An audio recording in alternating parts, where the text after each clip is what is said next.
This is DX Central Live.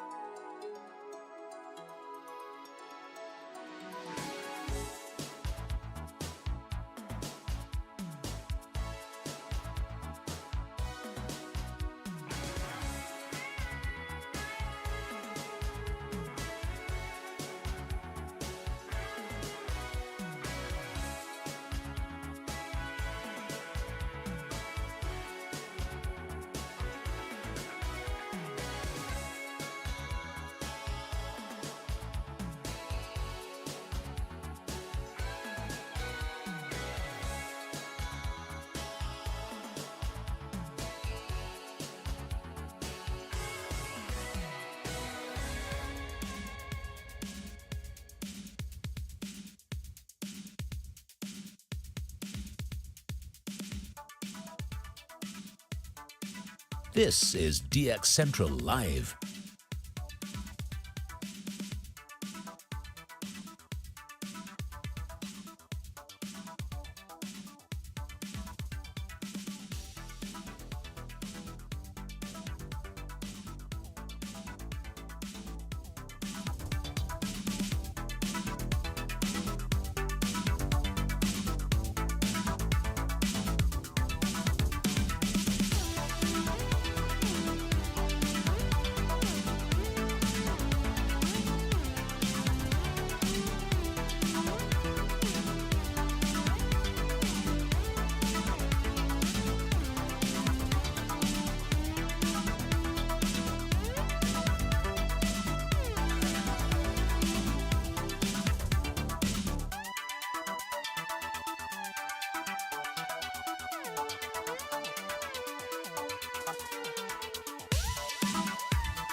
This is DX Central Live.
This is DX Central Live.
This is DX Central Live.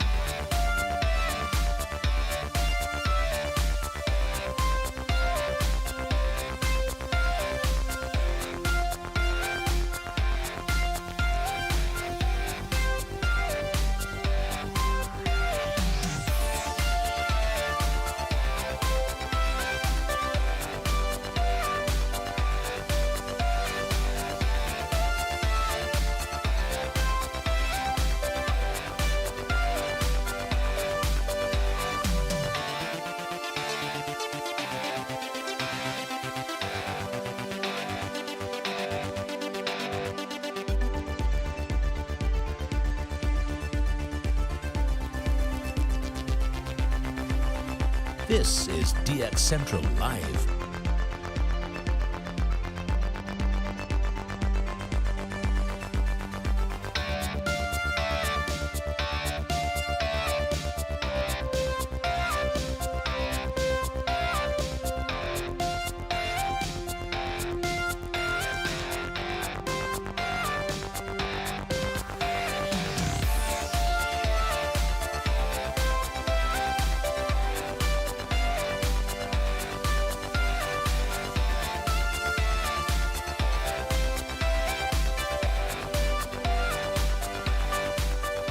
This is DX Central Live.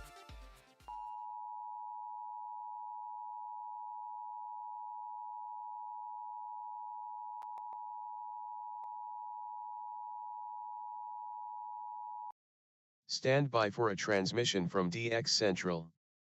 This broadcast is not a test.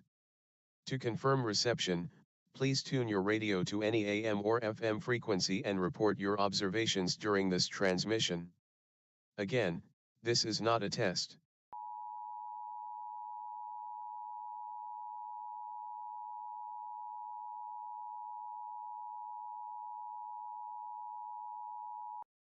Stand by for a transmission from DX Central. This broadcast is not a test.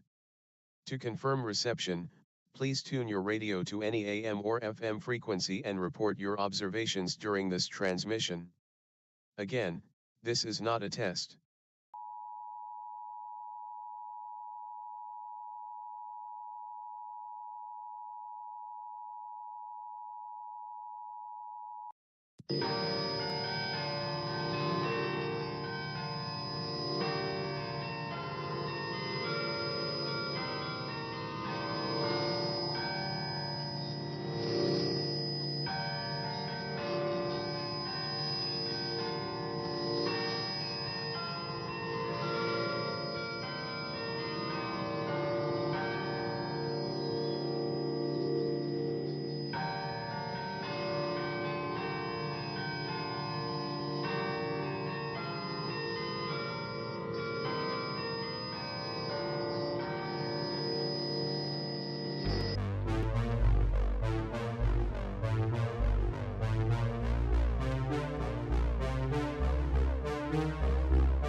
This is DX Central Live.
DX Central Live is brought to you in part by...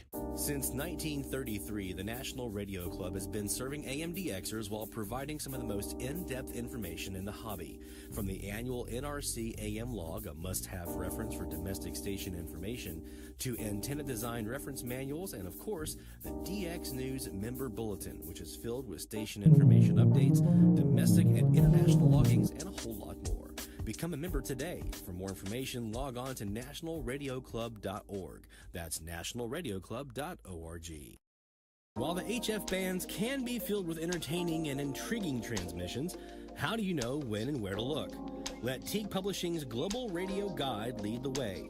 In addition to its exhaustive list of time and frequency for international broadcasters, radio hobby icon Gail Van Horn brings you equipment reviews, an SDR buyer's guide, feature articles, and more.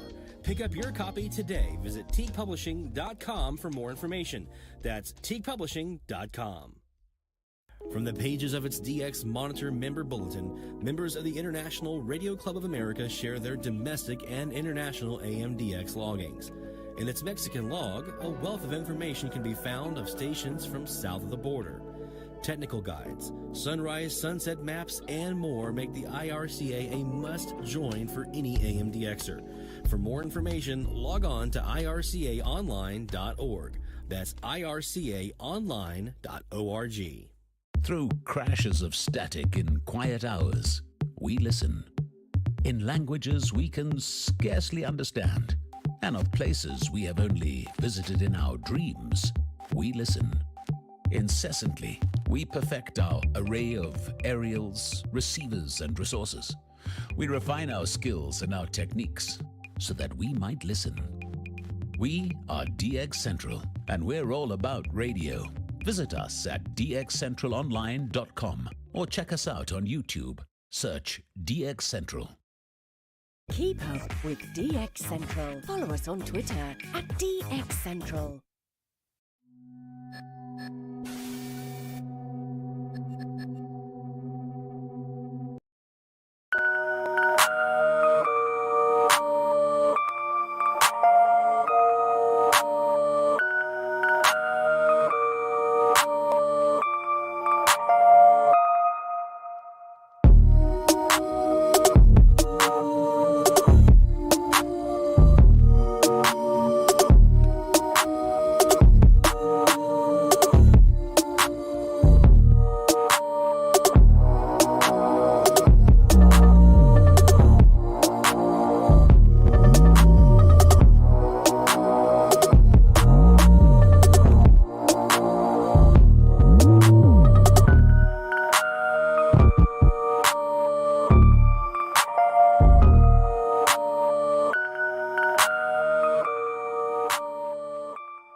From the Gulf South To your corner of the world.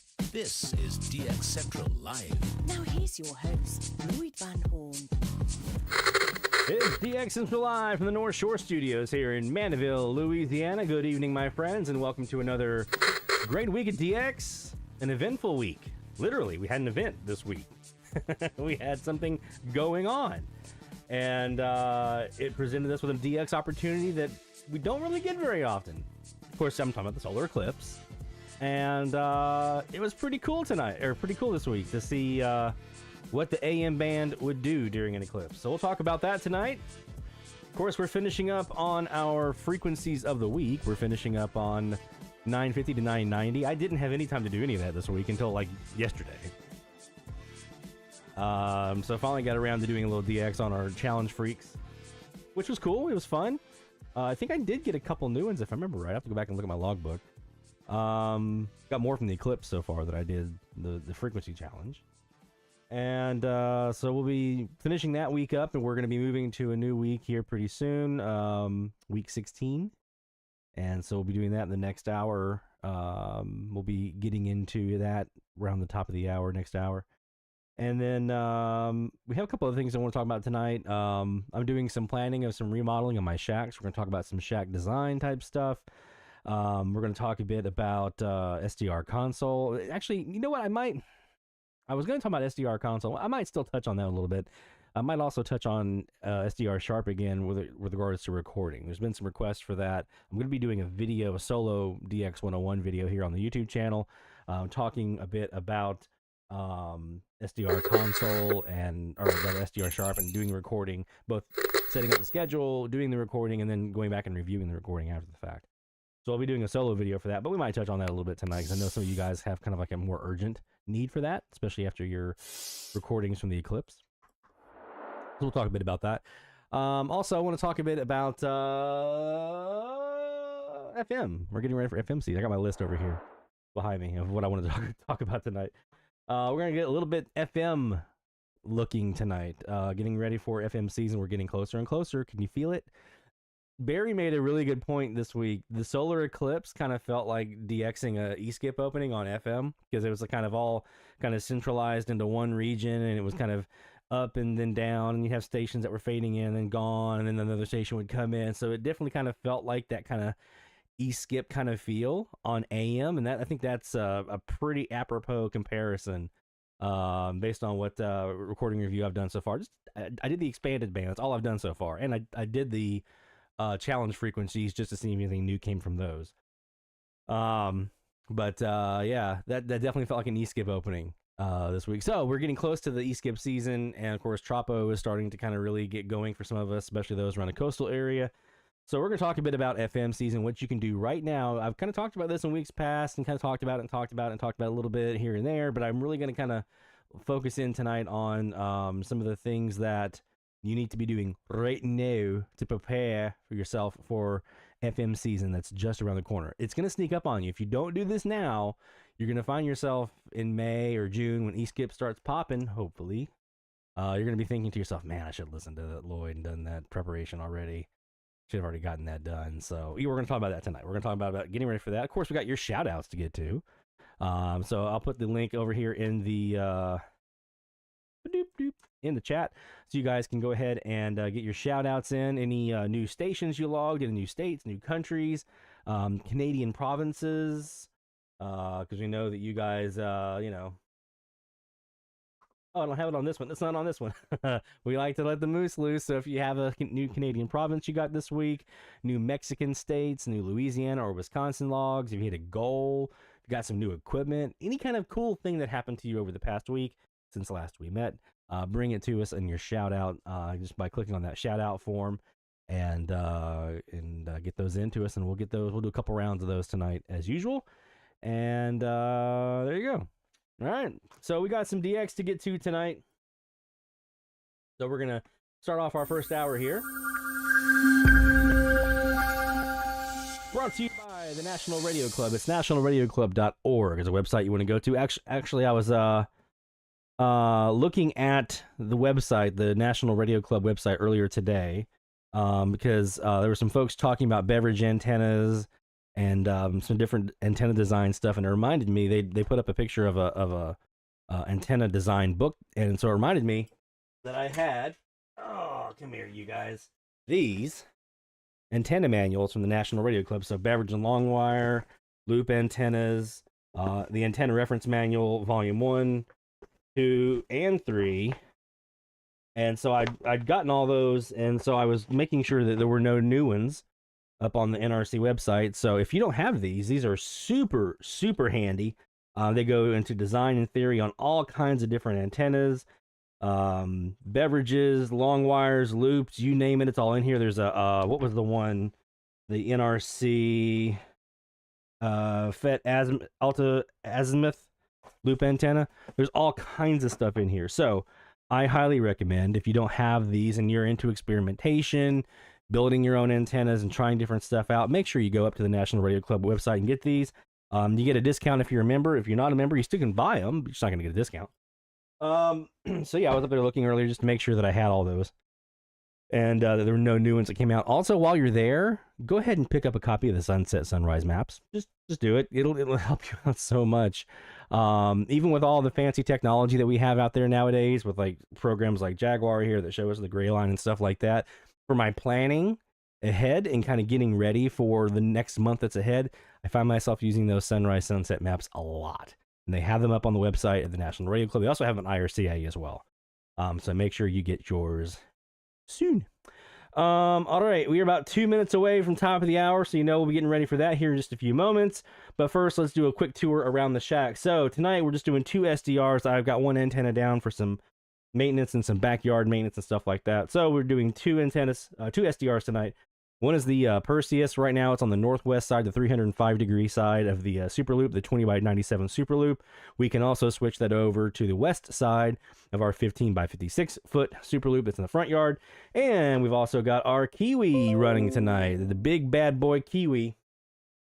And that is a 25x72-foot CAS. It's back in the 150-degree south orientation now, looking down south to see if we could snag anything. I've been trying to get Columbia on 980 to no avail so far, but we're still going to keep trying even after the week is done. But yeah, those will be the two SDRs that we're using tonight. So no AirSpy tonight. I am using that for some recording review from the Eclipse, but right now we've got the antenna down that's on the AirSpy. So let's go ahead and let's get started here on the Perseus really quick. And we'll just start from the top down and work our way through. And you know what time it is now, though. Bill, get them sirens ready, buddy.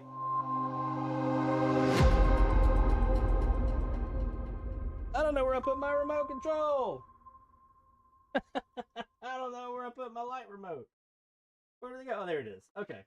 So now we're going to come over here and get this Perseus going. Let's get this red light. There it is. Now we're back and we're kicking now. All right. It's starting on 990. We're going to work our way down. And so local here on 990 is going to be GSO. And wow, that might be who we have here. So predictable and crazy. 603-283-6160. Yeah, that's what do who you we think about Jeffrey Epstein's dealings with these politicians? Should we know more about what was going on? Free Talk Live coming up. If you're concerned about the power grid and want to generate your own supply of off-grid electricity, this will be the most and recording on this Perseus is going to start in 2, 1. There we go. So let's go down here to 980 now and see what we have down here.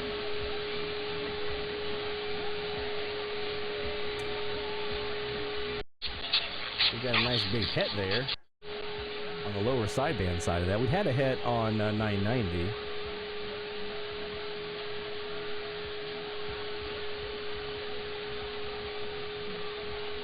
That's the fun part, Bart. That's what makes it fun, is you never know when it's going to hit, and when it does, it's so sweet. You can usually kind of tell when it's coming, usually in a lot of cases.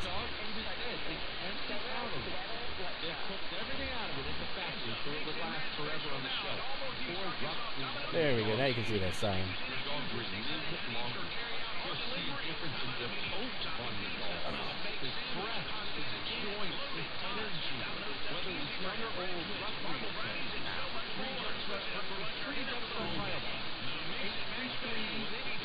Got a little shoulder cramp here.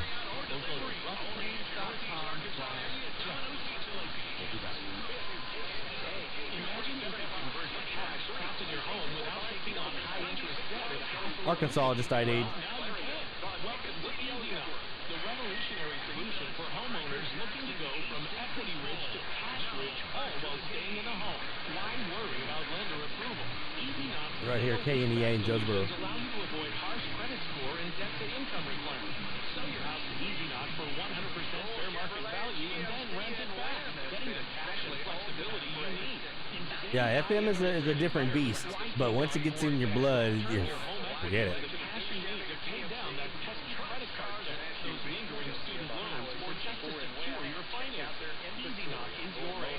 Don't let lenders hold you back. Visit EasyKnots.com now and discover how you can convert your home equity today. Easy Knots. It's your home, and now it's your cash. Terms and conditions apply. Easy Knots State Westbound products are not available in Massachusetts and select states in March. Purchase price includes a mix of cash and an option. Broadcasting live from the Farah and Farah Accident Attorney Studio. I know this is. WFLA Tampa, WXTV HD2, Clearwater. Listen on the free iHeartRadio app for all your music, sports, talk, and podcasts. Free never sounded so good. Broward Sheriff's deputies making an arrest in the deadly shooting of a North Lauderdale 13-year-old girl in August. I'm so happy. I'm so happy that they got the person. I'm not happy because, you know, my daughter is gone because I can't bring my daughter back. So 960. President Trump has said the law goes too far, but called the overturning of Roe v. Wade an incredible achievement. Another het here on the lower side. A little bit on the upper. States are working very brilliantly, in some cases conservative. I don't know. Let's see if I can see on the spectrum. display where that head is. Oh, who is this at 959.592? Claims of pre-trial publicity. The former president said if he was asked to testify, he would tell the truth. That's pretty significant. And the truth is that there's no case. They have no case. Trump is accused of falsifying. I don't see anybody on the Jaguar list. His former lawyers to squash negative stories about him leading up to the 2016 election. A federal judge in Delaware has denied a bid by attorneys for Hunter Biden to dismiss. That's pretty far off. Against him, rejecting defensive. Does anybody else see that? Or is that just local here to me? And that an immunity provision from an original plea deal still holds. America is listening to Fox News.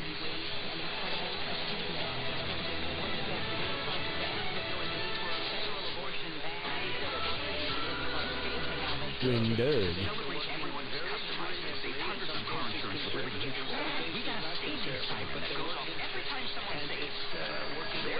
Yeah, I had no idea. I'm gonna have to go back and I was doing top of the hour recordings overnight though on the Superloop. So we'll see if anything came through. We'll see.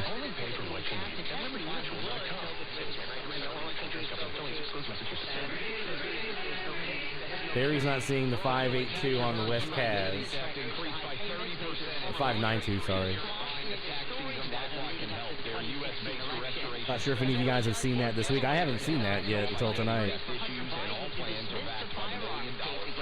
That's pretty...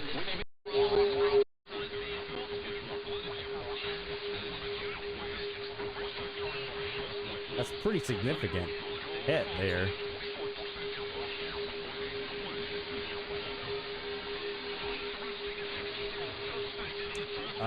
I wonder, let me take a look over here on the Kiwi Caz. We're at 960, right? Let's take a look on the Kiwi Caz and see if it's showing up over here as well. Now, it is not over there, but it is pointing a different direction.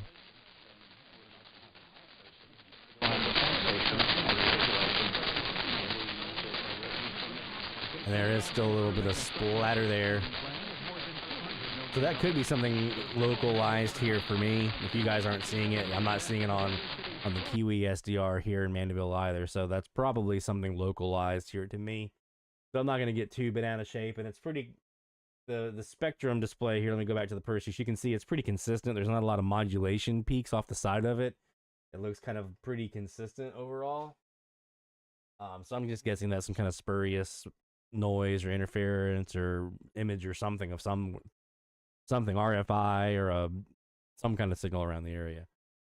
Let's go back down here to 950 now and see if we caught anything. We're gonna have to swap this up to upper sideband and get away from WYLD splatter. Upstate's not seeing it in South Carolina either. Okay, yeah, I'm gonna guess that's local here. Let's see if we caught anything here top of the hour on 950. Top of the fourth, Razorbacks 5, Alabama nothing. Will Edmondson leading off. Takes strike one from Ben Hess. We'll have our first security.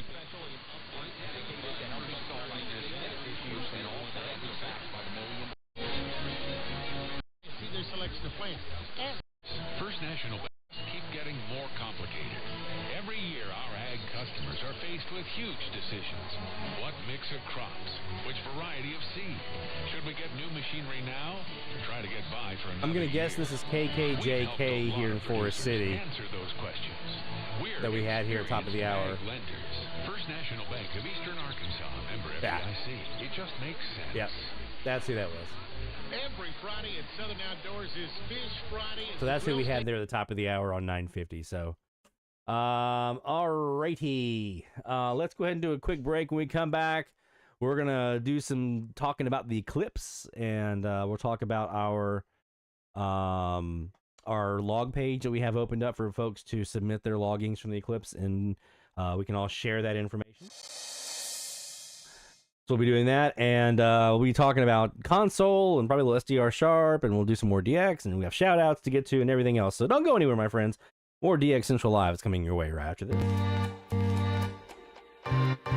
DX Central, because we're all about radio. Visit us at dxcentralonline.com or check us out on YouTube. Search DX Central. DX Central Live is brought to you in part by...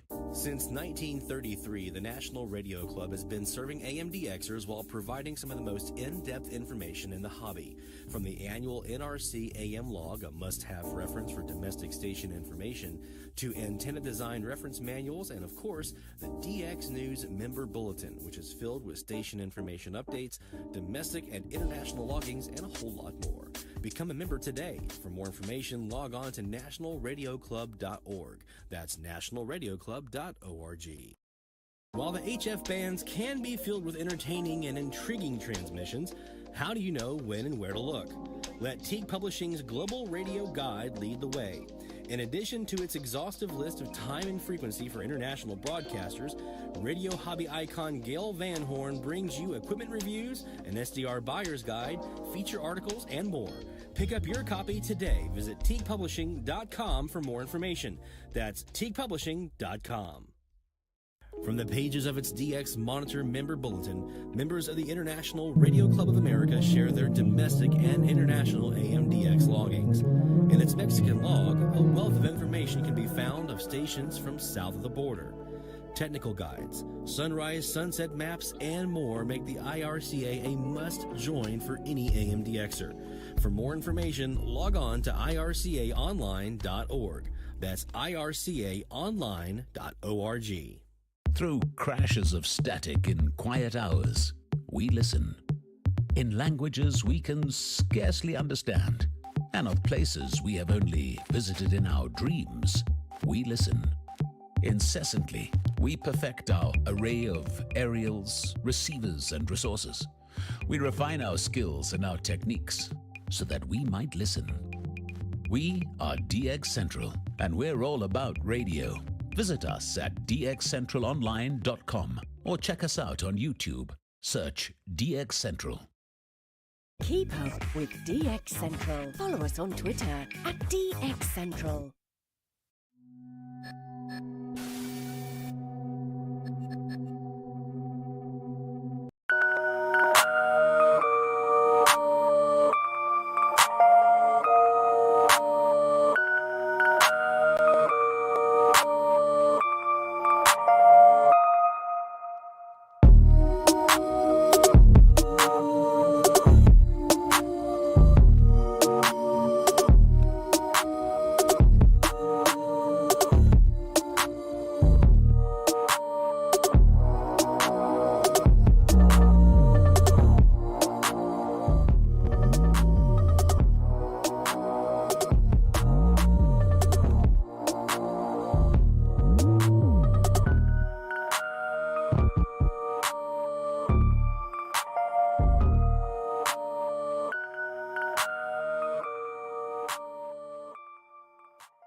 From the DX Central North Shore Studios, this is DXC Live. Now here's your host, Lloyd Van Horn.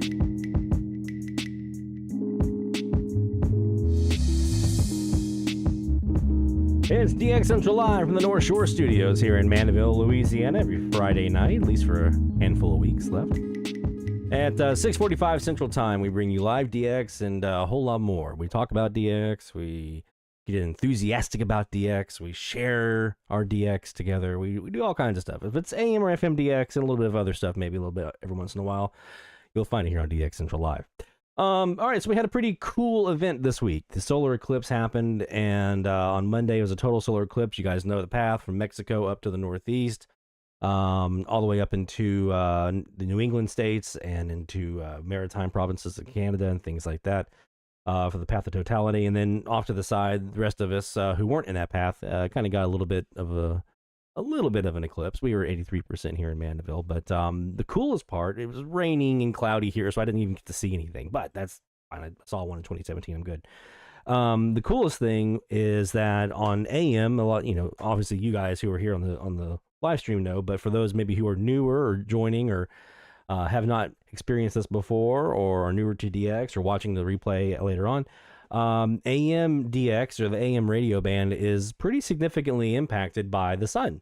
The sun does things to AM radio signals when it's there and when it's not there that make it pretty unique. And you're not going to see that on things like FM or things along those lines, or TV and stuff like that. It's a whole unique thing that happens on certain frequencies, and AM broadcast band is definitely one of those. So, so we kind of knew some of what to expect. We didn't know fully, I think, everyone, in your individual area, exactly what stations are going to come in. You might have an idea.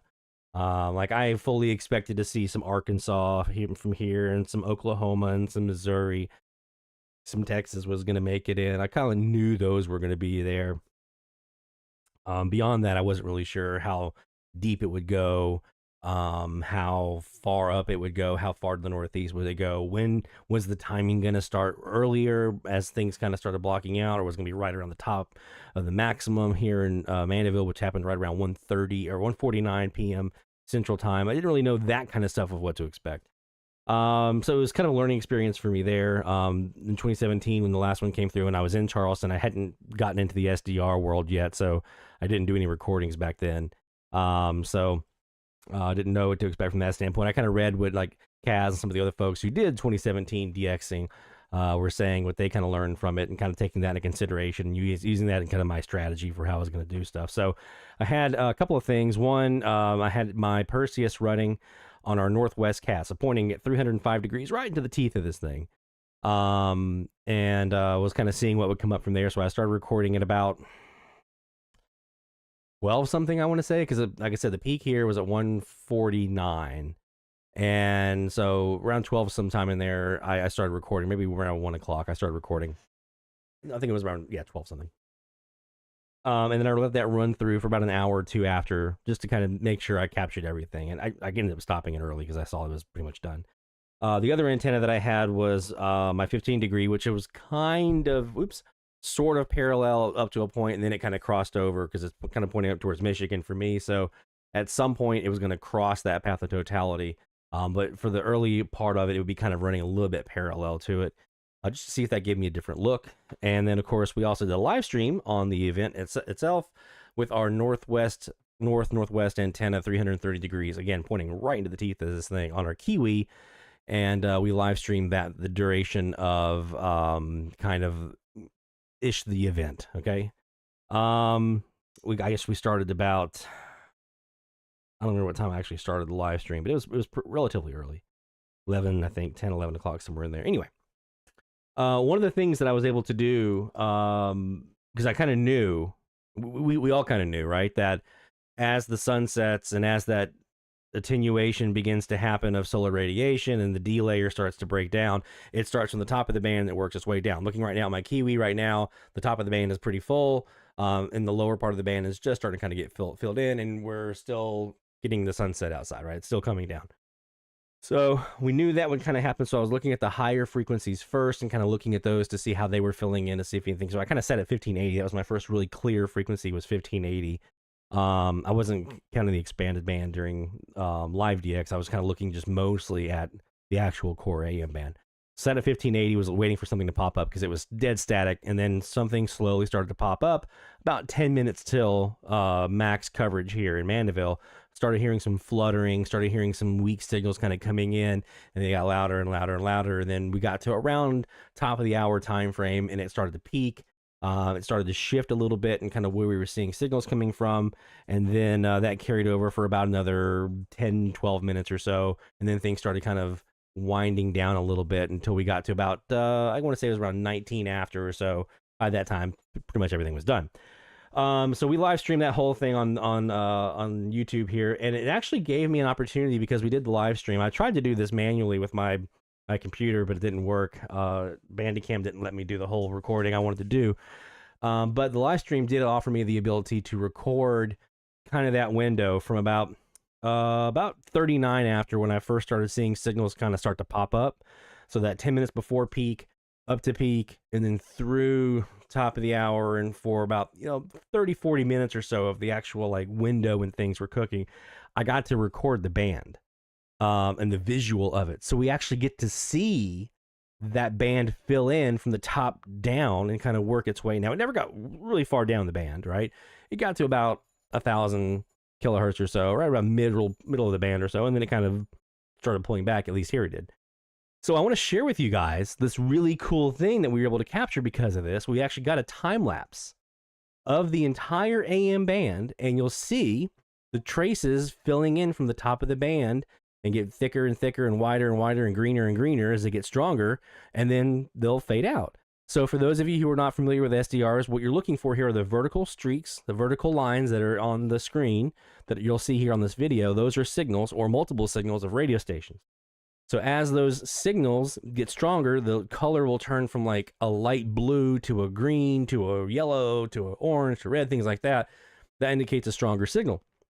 So you're going to see this start off with nothing, hardly anything at all, like a dark blue, and then a light blue, and then a line, and then a little bit of green, and then a thicker green, and so forth, up on the right-hand side of the frequency range here of the AM broadcast band. So let me show you now our time-lapse of the eclipse as it happened here at Mandeville.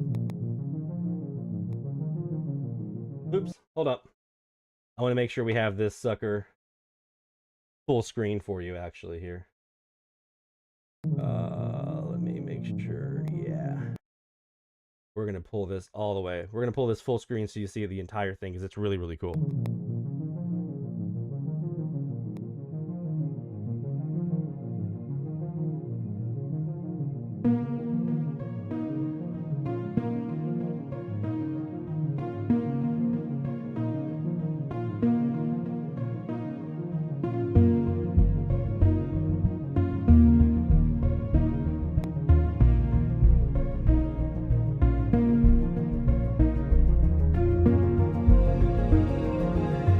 Right about now is peak max coverage here in Mandeville.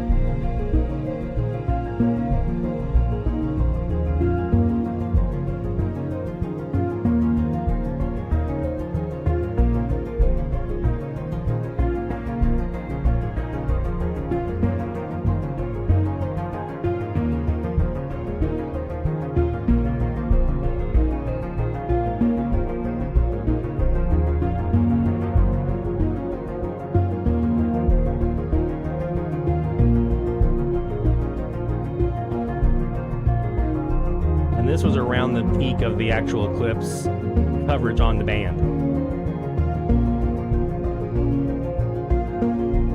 Now I'll start to kind of pull back.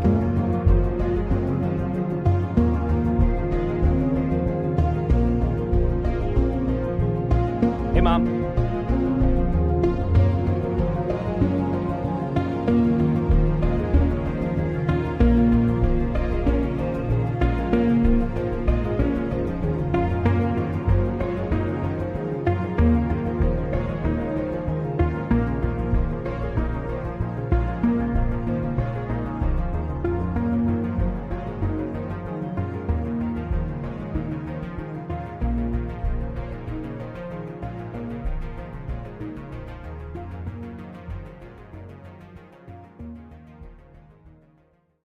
Isn't that cool?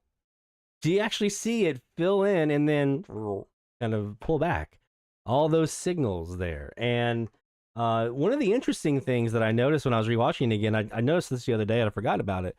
You know, it starts from the top and it kind of works its way down as it's filling in, right? As that D-layer breaks down. And then as the D-layer starts to strengthen back up again, you expect it to kind of reverse itself and kind of just pull back from the bottom and then work its way up top. That didn't really happen that way.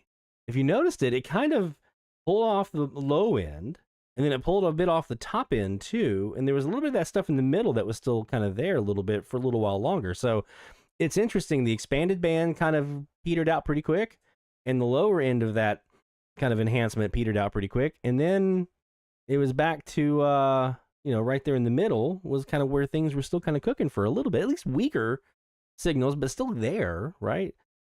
So I have done my recording review from the Eclipse down to about 16. I'm at 1600 right now. So I've done the expanded band, and I can tell you I have in that expanded band section 10 stations in 7 states so far with a max mileage of 841 miles right now. Okay, that's where we are right now, and that one was a station in Iowa. So that is that's where we are so far, but still have all that stuff down from 1600 down to about 900 and something, 980, actually we'll call it about 1,000 because I already checked the challenge frequencies this week. So to see if there was anything in there, and there was not. So yeah, that was the Eclipse. So we do have a page open for you guys to, if you have stuff that you have recorded and you're going back and you're logging your catches from the Eclipse, we actually have a page here for you guys to submit your loggings on our challenge website. So that challenge website, for those who remember, it's dxchallenges.com, and you'll just want to register. If you haven't done so already for our regular weekly challenges, you want to make sure you are already registered. You are registered to do this.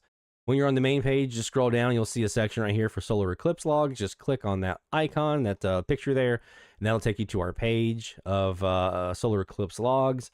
And then scroll down, and you'll see right here, the form will be right here. Actually, I have to log back in again.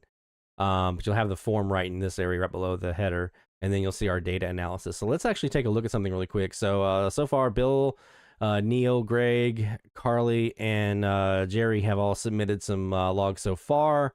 Looking at the rest of you guys that are doing some log recording review, going, where's your logs at?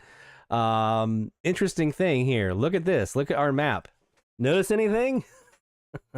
Notice anything interesting about that map so far? Yeah, right? That's the path. That's the totality path. It's going to mirror that, right? You expect it to anyway. But it's mirroring that path, and then there's some overlap off the sides a little bit as you get some of those stations that are hitting that skywave and reflecting back down a little bit further out. Like I had some Iowa here, and things like that. So one of the things that I'm actually also doing is I'm keeping this log, and I'm adding stuff to my logbook, but I'm also keeping a separate log, and I'll let me show that to you here real quick. I'm keeping a separate log of stuff that I've heard from the Eclipse.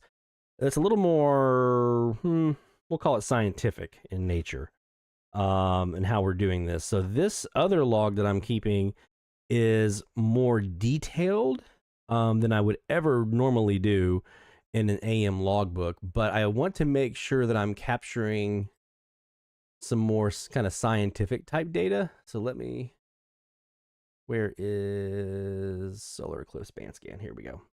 So this is just, this is what I've done so far, right? So like I said, I've gotten the expanded band done, and I'm notating what I did or didn't hear on every single frequency, but I'm also accumulating some other data. I'm also including in there the first time that particular station, if there was one, what was the first time I noted them? Where was their peak, and when was the last time I heard them? And if I have multiple stations, like you'll see here on 1650, there were a couple of stations that came in, so I notated all of those individually. So there's going to be multiple entries for each frequency if need be. But for that individual signal, that station, what time did I first hear them? When was their peak, and when did they kind of bail?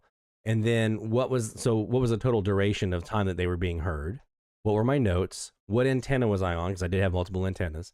And then my distance and bearing, I did want to track that as well. You can get that from Medium Wave List if you don't know those distance and bearings. And then some other things that I wanted to track. I wanted just to kind of see what was the max coverage of the solar disk at the destination location. So I'm going to timeanddate.com to get this.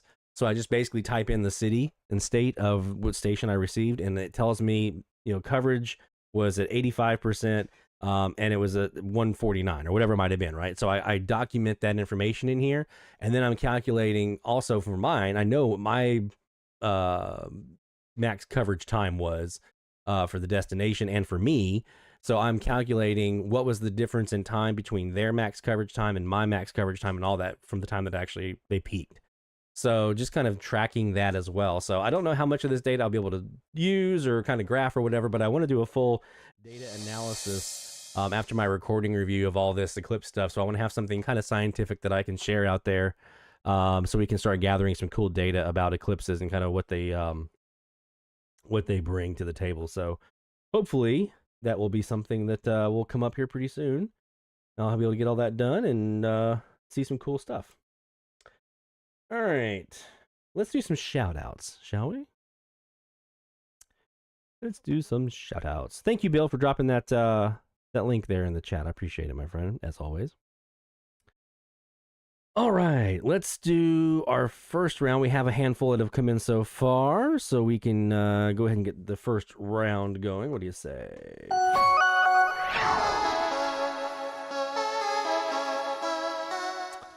All right, we'll get that Horn of Victory loaded up and tuned. Sounds good. Dog is just spazzing out tonight. I don't know what she's doing. All right, let's start with John in Delaware. John had a new log from the Eclipse, 1270 WMKT in Michigan, and briefly with the call ID right after maximum Eclipse coverage on April the 8th. That's new log number 1271. So we get the still out, and we saw some logs for John.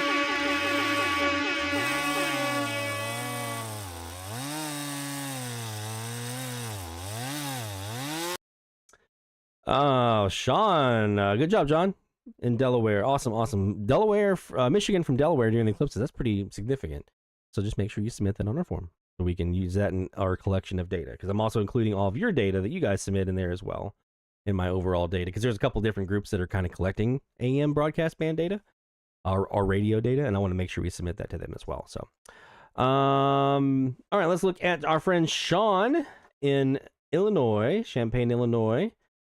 And Sean said he had a great challenge. The Eclipse led to a bunch of good stuff in the log. For the challenge, heard 17 stations, including 6 new ones. WTCH 960 in Wisconsin, WGTK 970 in Kentucky, KWOS 950 in Jefferson City, Missouri, WZAM in Michigan on 970, and WDCX 990 Rochester in New York. For the Eclipse, recorded 2 hours during the peak with the W6 LVP loop aimed parallel to the path of totality. We had 98% coverage here in Illinois and Champaign, so anticipated some interesting treasures. I've only scratched the surface of the recording so far, but have 27 loggings of note, including 6 new ones. KBCV in Hollister, Missouri on 1570, 1550 KWBC in College Station, Texas, KRZD 1550 in Springfield, Missouri, KETX 1440 in Livingston, Texas, KTUV 1440 in Pine Bluff, Arkansas, with killer Motown deep cuts, by the way. Nice. And WNAH 1460 in Nashville. And also have noted 2 EAS tests so far, 1380 at 1902 Zulu and 1460 at 1905 Zulu. Lastly, the morning of the 8th, I'm all but positive I heard KGEM 1140 in Boise, Idaho at 1135 Zulu, which would be state number 42. Ooh! I heard the Sunrise Morning Show, which is only carried on 1140 by KGEM and WVHF in Kentwood, Michigan. I was broadside at WVHF and was using both the Clear Channel Canceller and my DX Engineering Phaser to null WRVA. Despite all circumstantial evidence, I never heard any ID, which my ethics deem essential when logging a new state or a province. I agree, me too. While I truly believe I heard them, I can't confirm it, so this will remain unlogged as of now. But hey, man, keep at it. Now you know what to listen for and when to listen, so maybe you can snag that ID and get them in there, my friend. So we've got a bunch of stuff to get to here for you. Number one, we've got some logs to saw, a whole bunch of logs for Sean.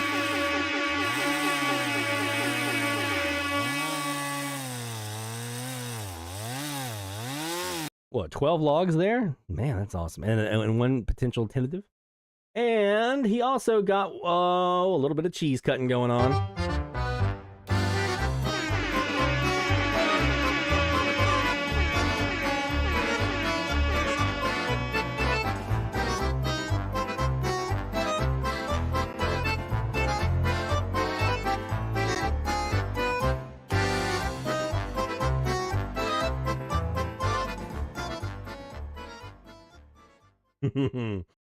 Good job, Sean, my friend, and you'll get him. You'll get Idaho in there. I know you will. And Barry, I know you're going to get him too. And a couple of us who were chasing after that elusive white whale. That's one of the last ones that most of us have out west. Who haven't heard all the stations out west, right? We're not in the western half of the United States. Idaho and Oregon still there for me. I know some of you guys got Oregon recently, thanks to a WSB silent period. I have not yet done that. I'll get there. Which gives me hope that I'll be able to hear them if you guys are hearing them. And then Idaho will be hopefully the next to fall. So we'll get them. We'll get them in there. Hey, if we can hear Washington and British Columbia and Montana, not DX test, but just a regular old Montana station, we can get Idaho and Oregon, right? Or you guys already have Oregon, but we can get what we need out west, right? It's all, once you hear Seattle, it's all within realms of possibility. Carl DeWitt, Kingsport, Tennessee has had another great week, including some AM and FM stuff. 2 new AM logs, 1500 WZZQ in South Carolina, 1030 WTHQ in West Virginia, 12 new FM logs, WCGW in Virginia, W265CI Tennessee, W266BM in Virginia, WOLD Virginia, WLKO North Carolina, W281CF in Virginia, and WHAJ West Virginia, WLNQ Tennessee, W289BZ, WTMT in North Carolina, WUIC in Kentucky, currently on testing mode with a construction permit for 88.3. We're moving to 102.5 per their owner, and W215AZ in North Carolina. The W6 LVP loop is currently out of service while I replace the feed line and waterproof all connections. Good job, my friend. I have some work on that to do on my mini whip. My FM logs were made before the problem developed with the loop. Currently have a homebrew loop connected to the amplifier. Hope to have the W6 LVP back in service this weekend. FM totals now stand at 169. So for all of those amazing logs, we're going to get you some right here.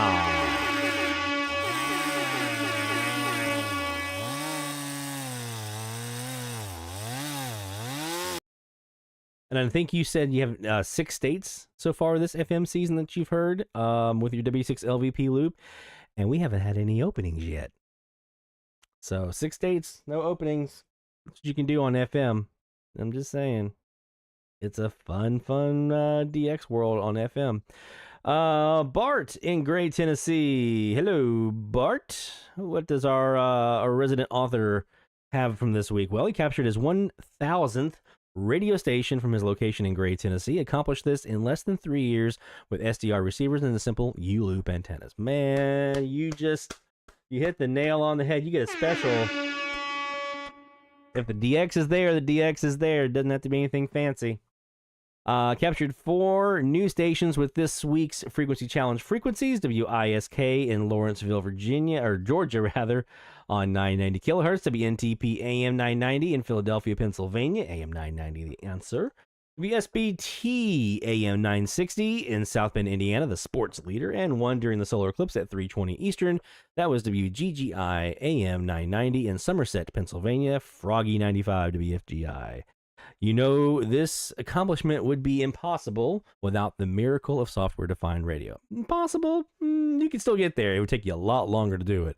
But to be able to pull it off in 3 years with 1,000 logs in 3 years, you'd have to be doing a lot of DX a whole lot of time to be able to pull that off in 3 years. So the SDR definitely did the trick. So we're going to give you the sauce here, my friend.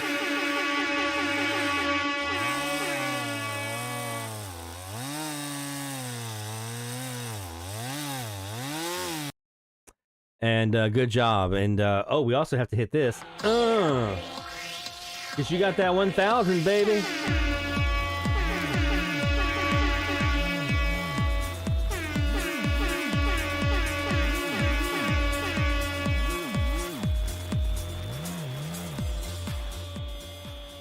And while we're at it, we're going to hit you this one because you got to 1,000. Good job, Bob!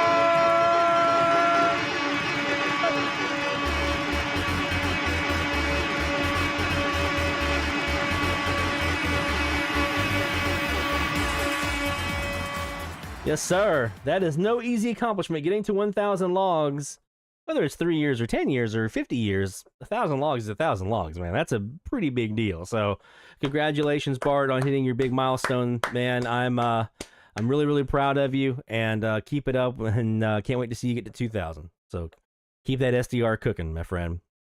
Keep it cooking. Well done. All right, let's pause there. That's a good place to pause, right, for round 1. We've got a couple people still filling in here for round 2. We got some cool shout outs that are already on deck here for round 2, so we'll put a pin in that and we'll come back to those in a bit. Make sure you submit your logs if you've not done so already using our logs, your shout outs, using your shout out submission form. that we're going to link here in just a few moments. I'll put this into the actual right now. Copy that link and hit the old paste, and there you go. Hey, Mike. Mexico, Mike P in the house. How's it going, my friend? Yeah, Bill said the first 1,000 are easy. Said no medium wave DXer ever. Agreed. I've never hit that number. I'm that way lifetime. I'm over 1,000 lifetime, but I've never lived in a location long enough to hit 1,000 in one sitting in one place. I got close in Brasstown, 700 and something, and now I'm really close here in Mandeville. I'm knocking on at 920 something right now, and it'll be 3 years in October since I started DXing here. So if I can hit 1,000 before the end of the summer, we'll see. I still got about 80 or so left to get to, or 70 some odd to get there. So we'll see, but probably not. That'll be a goal for the next DX season probably, unless we just have an amazing killer summer. But we'll see. All right, so let's talk a little bit about some SDR software while we're on the topic of SDRs. Let's talk about SDR software, and specifically, let's talk a little bit about the third 500 or a grind. Yeah, I would absolutely agree with that. Once you, it's like with ham radio, right? So Dad always told me, your first 100 countries, you can knock that out relatively quickly, especially if you do a couple contests and things like that. You can get to your first 100 countries relatively easy, depending on your gear and kind of the band propagation and stuff like that. You can usually get to that pretty quick, especially if like right now, like 10 meters is hopping, 15 is hopping, 12 is hopping. You can use those to your advantage. The second 100, a little bit tougher. You can get there, but it's gonna be a little tougher. And then once you get past 200, it slows down to a trickle, and that's where I'm at on the ham band. Right, I'm at 203 or 204 right now on ham radio DXCC for my country count, and it has slowed down to an absolute trickle at 200 and something. So yeah, it's kind of the same thing there. And so the first 500, I did the first 300 in about actually I was 200 in a week. I did the first 200 in a week, and I did the next 100 in the rest of that first month. And then so in October of 2021, I did 300 logs that first month. And then it's taken me, I'm at 920 something now. So 600 logs in the next 3 years. So that second 500 definitely is a lot harder than the first 500. He's absolutely right about that. And then I would imagine the next 500 is going to be even more difficult. All right, here we go. Let's talk about some SDR software. Mexico Mike says, I know the main topic now is AM reception during the eclipse, but I got a little FM Trapo from Veracruz, Boca del Rio area, and also from Corpus Christi, 48 stations logged. Beautiful, my friend. Get those in the shout out form, and we'll get you some props and some shout outs and some Horn of Victory for you. Let's go ahead and let's look at I want to talk about SDR Sharp really quick as we talk about SDR recording and how to set up the schedule. We talked a bit about it last time a little bit, but I do want to share with you guys some tips on getting the recording going, and then also some things that I've learned about reviewing recordings in SDR Sharp. I have a whole video on console that I'm going to point you to for SDR console specifically. We'll talk on it a little bit. But I did a whole video on SDR console and doing the recording review and schedules and stuff like that. Like DXing while you sleep kind of thing. And so I'll point you to that video for SDR console specifically. But we're going to do one here for SDR Sharp here pretty soon. I just haven't loaded it up yet. So let's go ahead. I've recently, I don't have a AirSpy plugged into this machine right now, unfortunately, I don't think. So it's not going to let me do what I want to do, probably.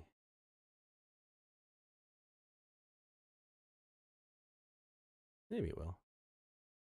Okay. This is version 1920. We've got our updated firmware on our AirSpy. Hopefully you guys saw the videos.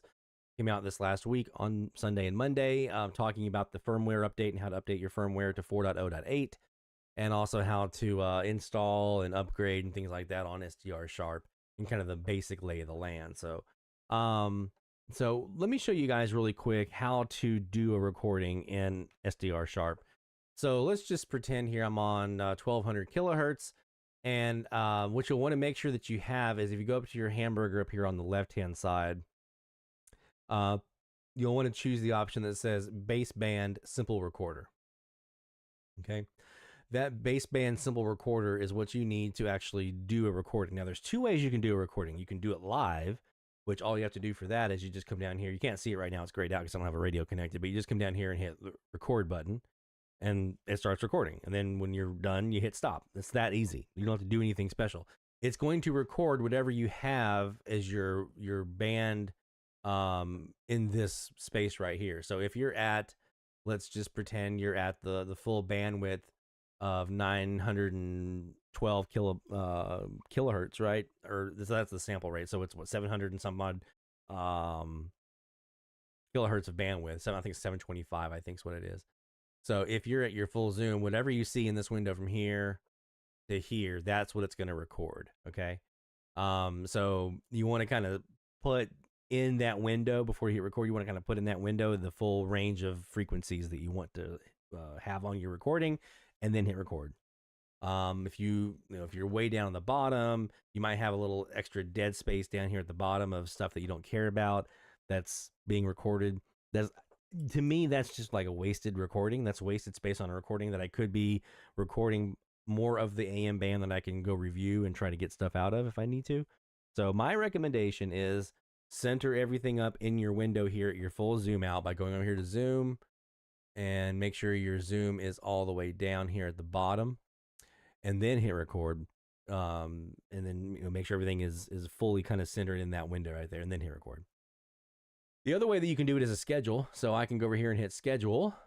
And I showed this the other day when we were doing the Eclipse talk. So you just click on add, and then you choose. So I'm going to say I want this to start recording tomorrow, and I want it to record from 0100 010000 in the morning until, let's do another one here, until tomorrow at 800 800.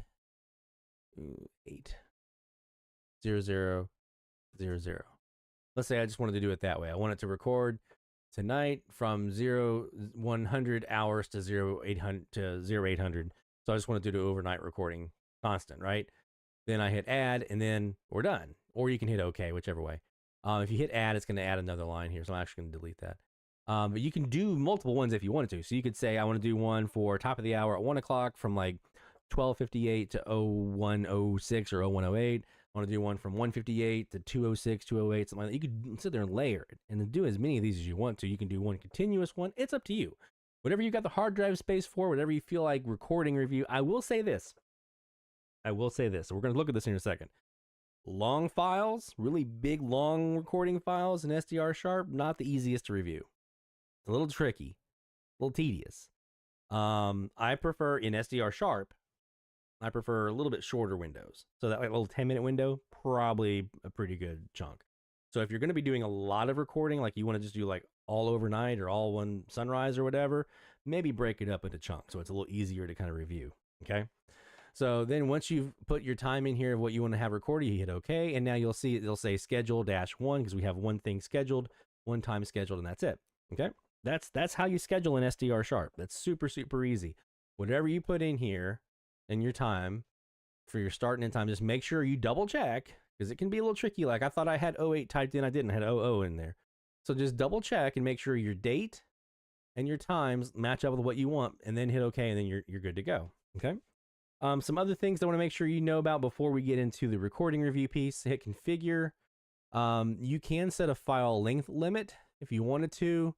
Again, I prefer to kind of control that through the schedule itself. I don't want the file to kind of cut off because I'd rather just be in control of, okay, saying, don't care how big the file is. I just want it to be from this time to this time, right? You can, though, come over here and say, I want a specific length to be the largest that it'll record, especially if you're on like limited space on your hard drive, you could do that. This is also where you select your folder to tell it where to record and put those recordings. I typically leave these other ones like the Wave RF64 and all that kind of other stuff. I usually, the 16-bit PCM IQ, I usually leave that as it is. I usually don't touch that. Okay. So this is where you record and how you set up the recording, either hitting record or scheduling. Next, we're going to do a recording review really quick. Okay. So to do that, all I have to do is open folder right here. Click open folder. And that's going to bring up a file explorer window. So then I just go to wherever I have my recordings stored. Okay, I'm just going to pick one at random here. That's 20 gigs, so that should probably be fine. Oops. Oh, I'm sorry. I forgot a step. I forgot a step. You have to switch this. I'm sorry. That was my bad. You have to click on your hamburger, click on source, and then go broadband file player. You have to tell it, you have to change the source from your SDR. You're normally set up to say, get audio from the SDR. You have to actually tell it to go to your file. And instead of looking for your SDR for audio, you have to say, I want you to look for audio from a file. So pull up the file player. So you have to go to source and go to broadband file player. Okay. Then that's where you click on here, your little file folder icon. And now that's where you're going to go over here and choose your file you want to open. So I'm just going to open up one here. That's, see how big this one is. 4 hours. That's a bit much. I don't want a 4-hour long recording. Let's just go back to this one here. That's an hour and 42 minutes. That's still pretty big, but we can work with that.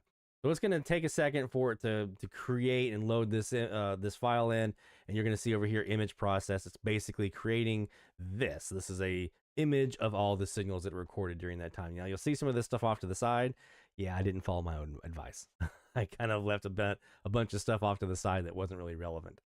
All right, before we get started on this, I want to show you a couple things. One, click on your little tool icon here, the settings icon. Click on that. And oh, it pulled over here on another window. Okay, there we go. So a couple things you'll want to make sure you do. One, click on show real time. Save yourself, because if you don't click on show real time, what it's basically doing is it's telling you the length of the file itself and kind of where you're at in the length of that file. So clicking on show real time will actually show you the actual time that you were hitting record there. Like it was at 8:35 or 8:43 in this case right here. That's going to help you immensely to know, okay, I just caught that ID. Was that top of the hour? Which, especially if you do multiple hours, which hour was that? You'll be able to see that here if you use show real time. You can also do enable frequency control. I usually don't. And then the rest of this, I usually kind of leave it as it is. So then you hit play. Okay. And from here, now you're just controlling it like you normally do, right? You're just controlling SDR sharp the way you normally do, controlling by going to whatever frequency you're going to be sitting on. Like let's start off at 1600. There's 1590. How do you skip around? Like in SDR console, you have your navigator, right? You can kind of, and that I prefer the SDR console recording review over any program except for Jaguar. Jaguar still got it figured out the best, but this is a little bit tricky because you've got this entire file that you've opened up over here in this little window. So a couple of things you can do. Find where you want to be on your file, and if you click and drag, okay, it's actually going to now create a zoom. And so I've zoomed in.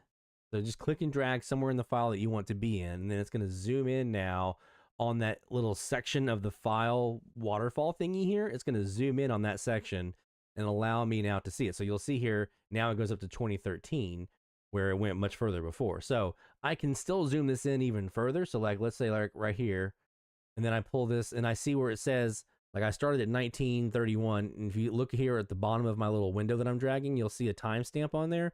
That's where it's going to stop at. So I'm just going to pull this to like 2006. Let's just pull it there. Now it's going to process again.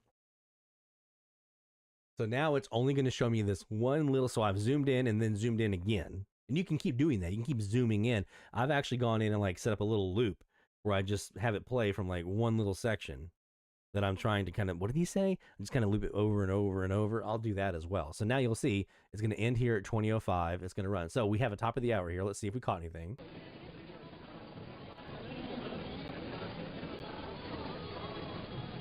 You've got your pause button over here. If you need to pause it, plays over here, stops right here. And I know we're coming up on top of the hour. I know.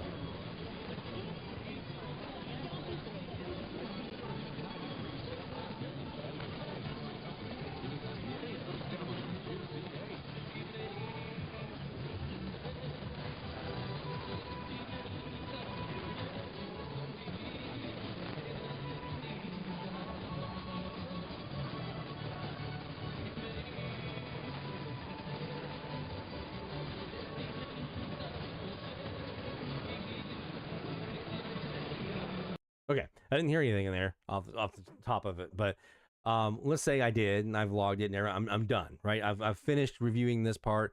I want to go back now and look at the full file. All you have to do is right-click your mouse, and it's going to zoom back out to the full file, okay? So once you've zoomed in to a little bitty part of it, like I have here, and you can get super, super granular. You can zoom down to like a 4 seconds or 2 second window, whatever you need to do, you can do that. And then once you've done that, and you've completed whatever it is you're looking at and reviewing, then you just right click your mouse, because you'll see right now it's down to 2032, and when I right click my mouse, it's back out to 2140 as my end of my file. So that resumes it back out to the full file. Okay, super easy. Well, so you can see it can get a little tedious with having to kind of zoom in and zoom in a little bit tighter. Like it's tricky, and like if you click in here, as I click, I'm skipping through the file. Those are different times on the file, right? So that can be a little tedious. The reason I like, for instance, I didn't check enable frequency control was because if I clicked in here somewhere, it's going to change the frequency. I don't want to do that. I might put it on loop and keep that on. That way, if I did want to like loop a certain part of that and kind of listen to it over and over and be like, what did he say? You can do that. It'll just it'll play through, and whatever, like if you zoom in really tight, it'll play through to the end of where you zoomed in, and it'll restart again, right? And just keep doing that over and over. So you can do that. So that's recording review in SDR Sharp. I'm going to do, like I said, a whole video about this, but at least wanted to give you guys kind of a quick little primer, because I know some of you have been doing some recordings in SDR Sharp for the Eclipse and stuff like that. So hopefully this will help you with your review. You can always take these files over in SDR Console as well if you prefer that interface. But then you lose your co-channel canceller, so and some of the noise reduction and stuff like that you get in SDR Sharp. So just kind of keep that in mind. If you want to take advantage of those features that are there in SDR Sharp, just know that you're going to have to kind of familiarize yourself with this baseband file player and how to kind of navigate through that. All right, so that is SDR Sharp recording. Like I said, we'll have a video about it. We're going to talk about some SDR console stuff later, but at least wanted to give you guys a little bit of a primer. Now, it is 7:53 Central Time, so we are now up against it for the new frequencies of the week. You guys ready for this? So we're going to say bye-bye 950 to 990. Good riddance. And we're going to check out some new frequencies this week. And there's going to be some people going, oh, I know some of you are going to be like, oh, man. But trust me, this is going to be an interesting week. There's some interesting stuff in here we're going to look at tonight, okay? Ready? Let's do it.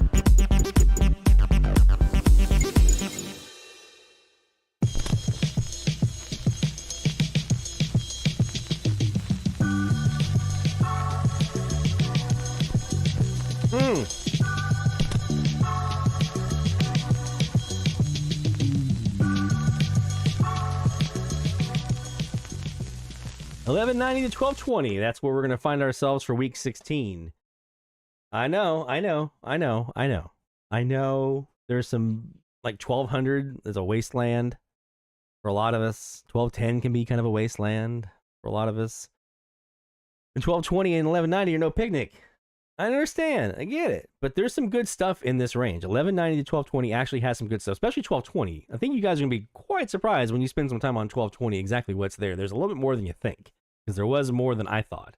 And 1220 can actually be pretty fun. 1210 rather. 1210 can be actually a little bit of fun if you play around with things like phasing or the co-channel canceller and stuff like that. You can actually get some stuff out of 1210 if you get rid of your big dog, whoever that is. Like for me, it's KGYN and Guyman, Oklahoma. I know some of you guys have Philly to deal with. things like that. But you can get around some of those guys.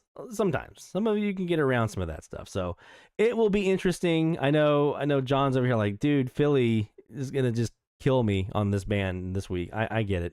I totally do. But this is going to be an interesting week. So 1190 to 1220. Let's go ahead and get up to our Perseus. And actually, we'll start with the Kiwi tonight and take a look around the Kiwi because we're recording on the Perseus, so we can come back to that.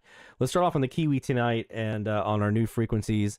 And the new form will be live here at the top of the hour as always. This hour of Live DX, of course, is brought to you by the International Radio Club of America, IRCAonline.org. That's where you'll go for more information about becoming a member of the IRCA today. And I hope that you do if you haven't yet done so already. Let's say bye-bye, 900s, and let's go up here to 1190 kilohertz and see what we got. And this is, again, on our south wire. We're looking down south on the Kiwi Kaz. Let's go.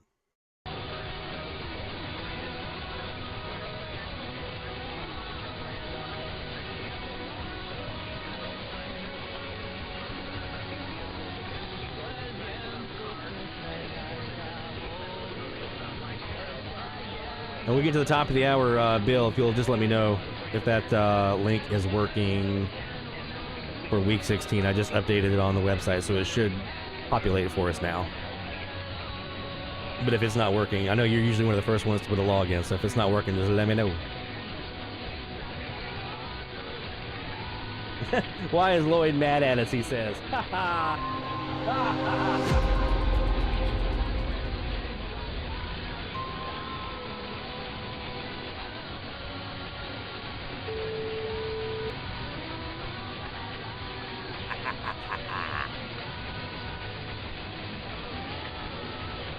All right, 1190 here right now. Let's look at 1200. Oof. Noisy tonight, huh? 1210?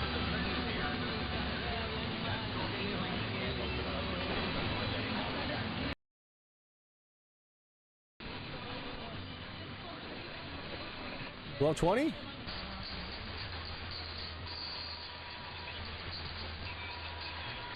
It's just now in the dark outside, so we are still pretty early here. What's that?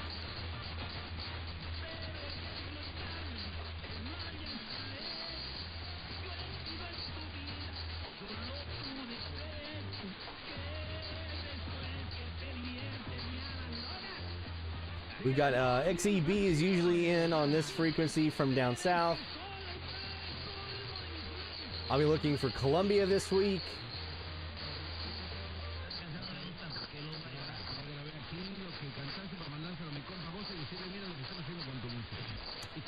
IBOC HD, man, digital hash. That's what's got 1200 so nasty.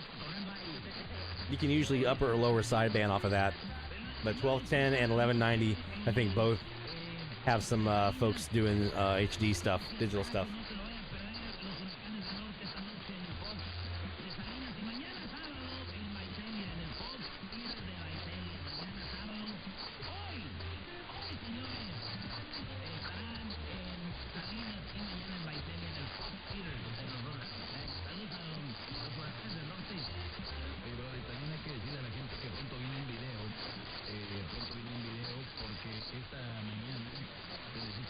When I first got back into AMDXing in 2012, that was one of the first things I noticed. I was like, what happened?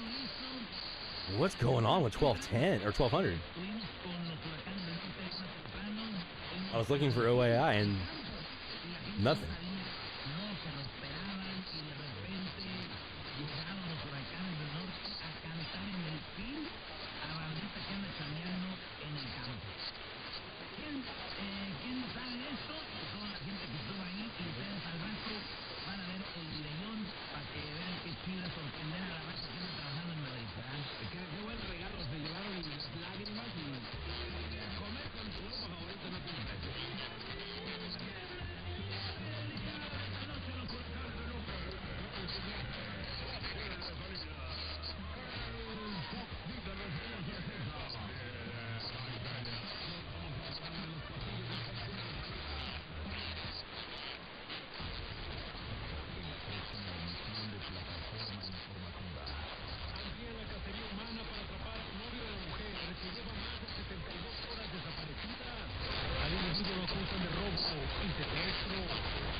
We're gonna pop this in the lower sideband here.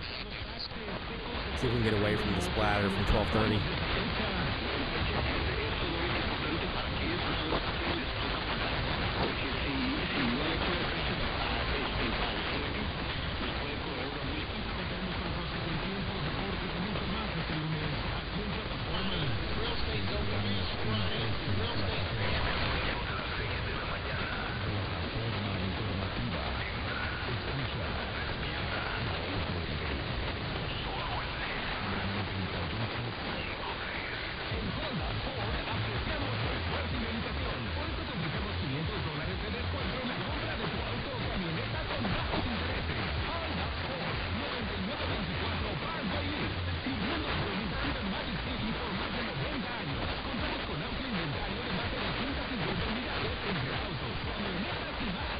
Go down 1210. I'm pretty sure that's La Big.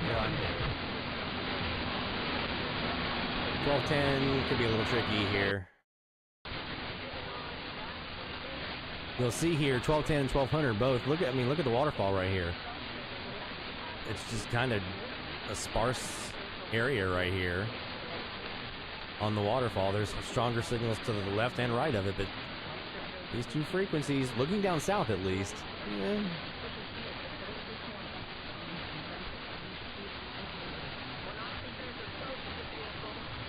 Go to 1200. Again, I can use my lower or upper sideband. Try to navigate away from static. Now notice I've got no WOAI right now. If I go over here to my Perseus though, I'm just gonna give you the audio. There's the 1200. That's OAI. So this CAS is so directional, man. This on the south side, this thing is ridiculously directional. And 1190.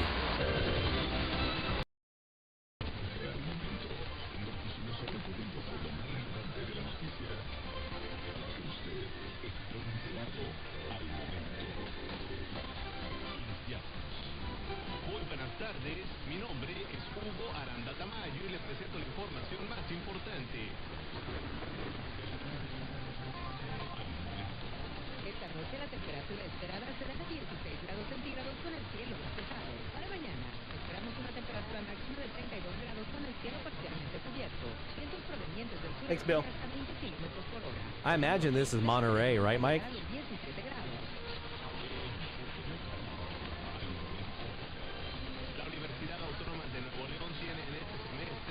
Maybe not. That might be San Luis Potosi, which would be new for me here.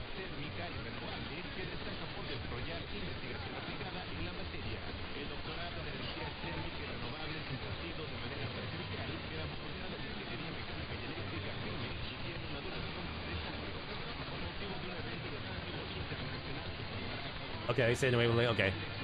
Yeah, I thought I heard Universidad. I thought I heard him say that. So cool. That's Monterey already done for the week. See?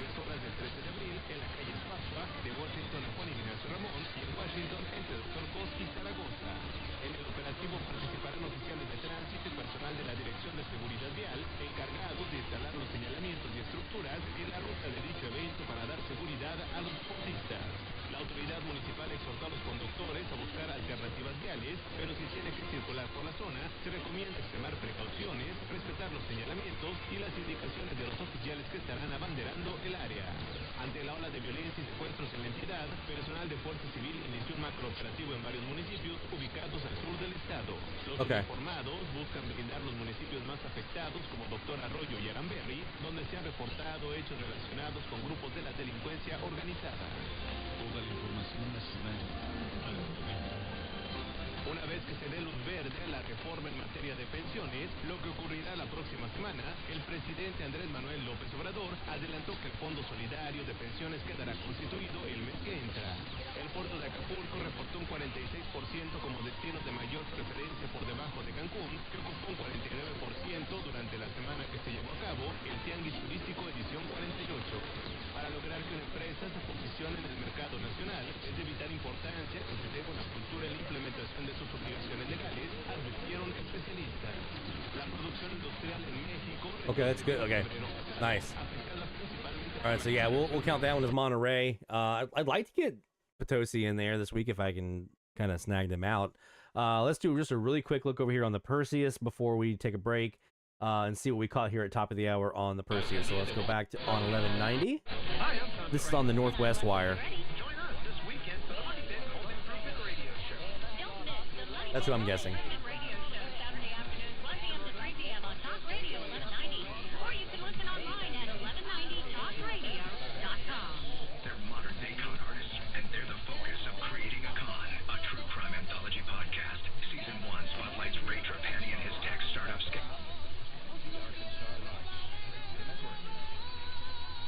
So we had Arkansas Rocks in there. That was nice. So we had them in KASZ in Whitehall. Did you catch that? Let me replay that again. Right when that talk station cut out. Podcast, Season 1 spotlights Ray Trapani and his tech startup scale. So Arkansas Rocks on 1190 already in.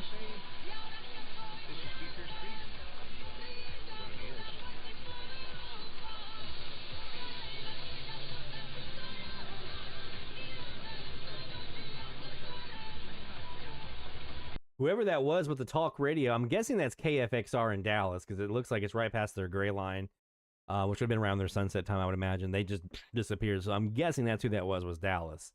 We get WoWo here every once in a while, but they're definitely not what they used to be, right? Back in the 90s, they were big guns, but not that much anymore, but we do hear them still from time to time. 1200, I'm sure, was OAI.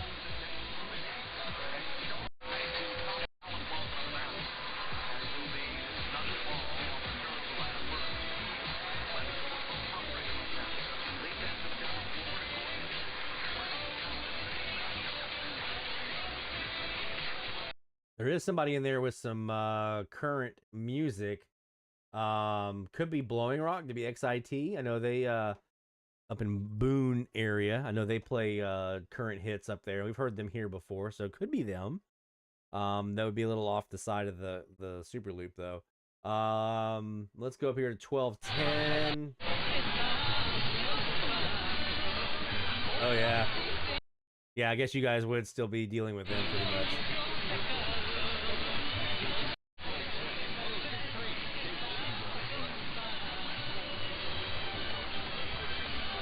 I want KOKK so bad. Oh my God. They were the first South Dakota station I ever heard back in 1993.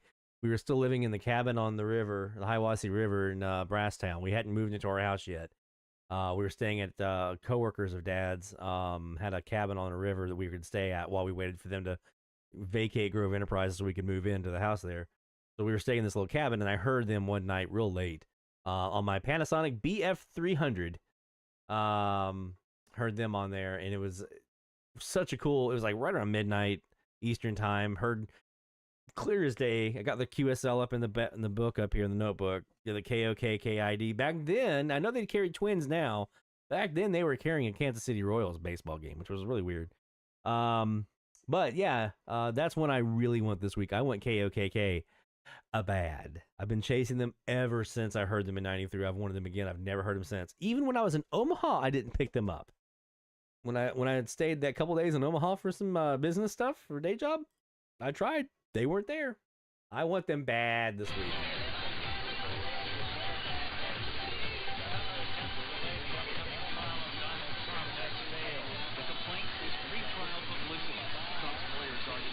Hey, Mexico Mike J.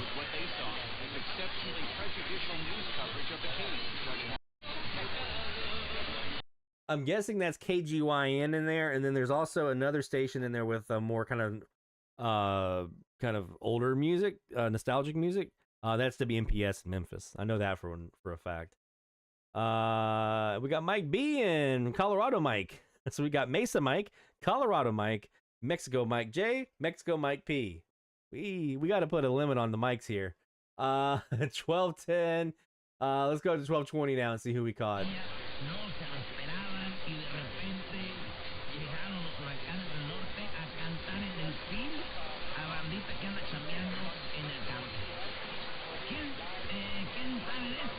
Doesn't KFXR power down? I thought they did it at sunset.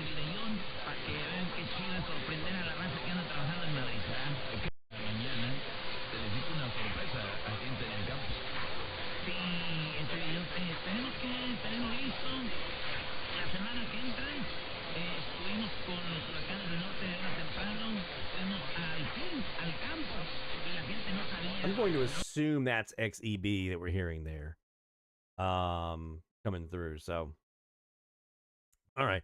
So we're going to do a couple of announcements here, a little ad break here, a little sponsor break.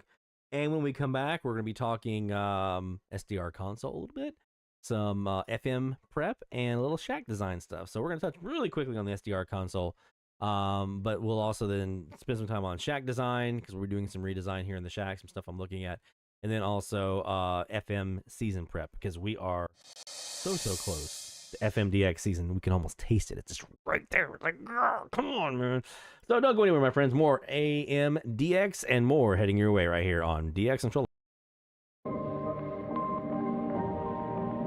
DX Central, because we're all about radio. Visit us at dxcentralonline.com or check us out on YouTube. Search DX Central. DX Central Live is brought to you in part by... From the pages of its DX Monitor member bulletin, members of the International Radio Club of America share their domestic and international AMDX loggings. In its Mexican log, a wealth of information can be found of stations from south of the border. Technical guides, sunrise, sunset maps, and more make the IRCA a must-join for any AMDXer. For more information, log on to ircaonline.org. That's ircaonline.org. While the HF bands can be filled with entertaining and intriguing transmissions, how do you know when and where to look? Let Teague Publishing's Global Radio Guide lead the way. In addition to its exhaustive list of time and frequency for international broadcasters, radio hobby icon Gail Van Horn brings you equipment reviews, an SDR buyer's guide, feature articles, and more. Pick up your copy today. Visit teaguepublishing.com for more information. That's teaguepublishing.com. Since 1933, the National Radio Club has been serving AMDXers while providing some of the most in-depth information in the hobby. From the annual NRC AM log, a must-have reference for domestic station information, to antenna design reference manuals, and of course, the DX News member bulletin, which is filled with station information updates, domestic and international loggings, and a whole lot more. Become a member today. For more information, log on to nationalradioclub.org. That's nationalradioclub.org. Through crashes of static in quiet hours, we listen. In languages we can scarcely understand, and of places we have only visited in our dreams, we listen. Incessantly, we perfect our array of aerials, receivers, and resources. We refine our skills and our techniques so that we might listen. We are DX Central, and we're all about radio. Visit us at dxcentralonline.com or check us out on YouTube. Search DX Central. Keep up with DX Central. Follow us on Twitter at DX Central.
DX Central North Shore Studios. This is DXC Live. Now here's your host, Lloyd Van Horn.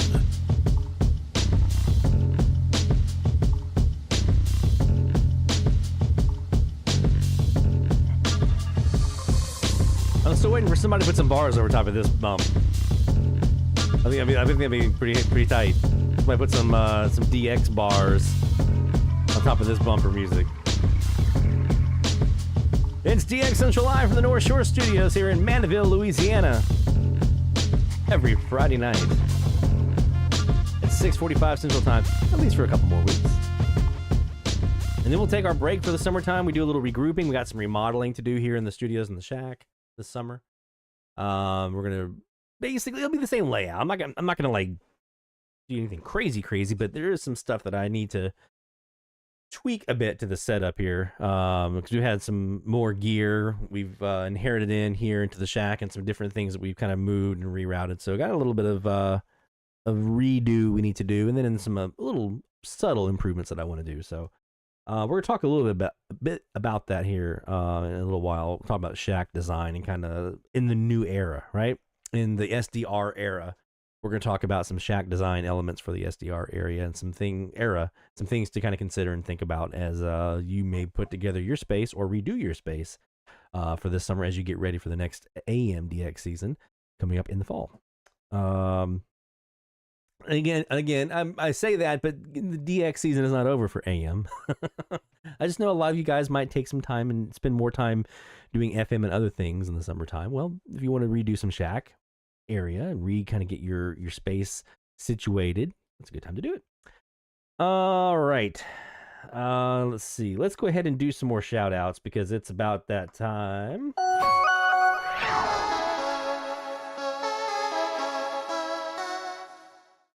And we're going to blow that horn of victory. Let's get it tuned up. There we go.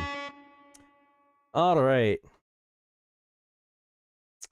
Let's start where we left off here in round. We got done with round 1. Let's do round 2 here now with some new stuff from starting with Keegan, Boot Crew North up in Northwest Arkansas. April the 8th, rather, 1070 WDIA in Memphis at 1903 Zulu. I'm guessing that was probably during the eclipse, right? There's a new one for Keegan. There was Memphis during the eclipse. That's always nice when you get a new one during an event like the eclipse. So we're gonna give you the old horn victory in the saw for new log this week for Keegan. Good job, my friend. And so that's Boot Crew North, Keegan up in Arkansas. Also from the eclipse, though, we have another new log that came in eclipse-wise. And that's from our friend Barry Bankston in Crossville, Tennessee. Got himself a new Wisconsin logging with 1580 WMDX in Columbus, Wisconsin for a distance of 566 miles. So you know what time that means. It's got to be now. Get your dancing shoes on because we're going to do a little polka.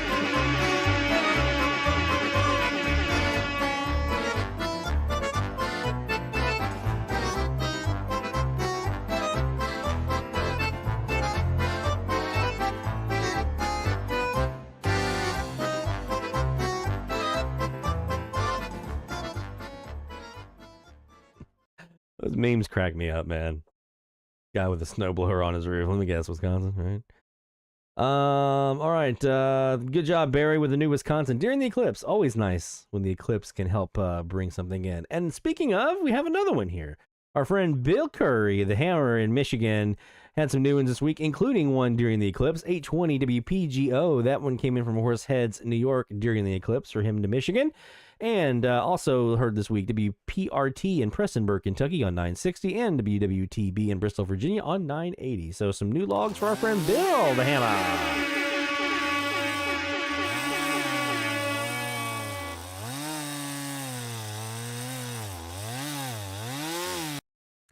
The moon is made of cheese. I forgot about that parallel. That's a nice little parallel that we just did there. David Harden, Warner Robins, Georgia, got him some new ones this week, and let's see, he bagged 3 stations. First was Radio Metropolitana from Cuba on 910, very nice. Radio Rebelde on a new frequency of 1180, and WCPH from Etowah, Georgia. He keeps plugging away, or Tennessee, Etowah, Tennessee. So he's going to keep plugging away here. David down in Warner Robins, Georgia. Good job, my friend. Yes, sir.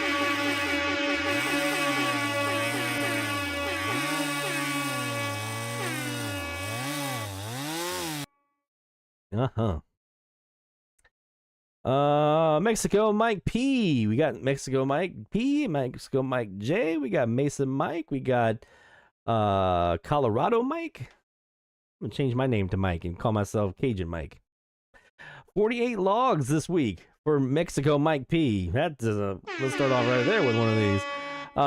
During the last Tropo season for me, most recent Tropo season for him, Veracruz, Boca del Rio, 88.9 to be XHBE. I'm so used to saying W there.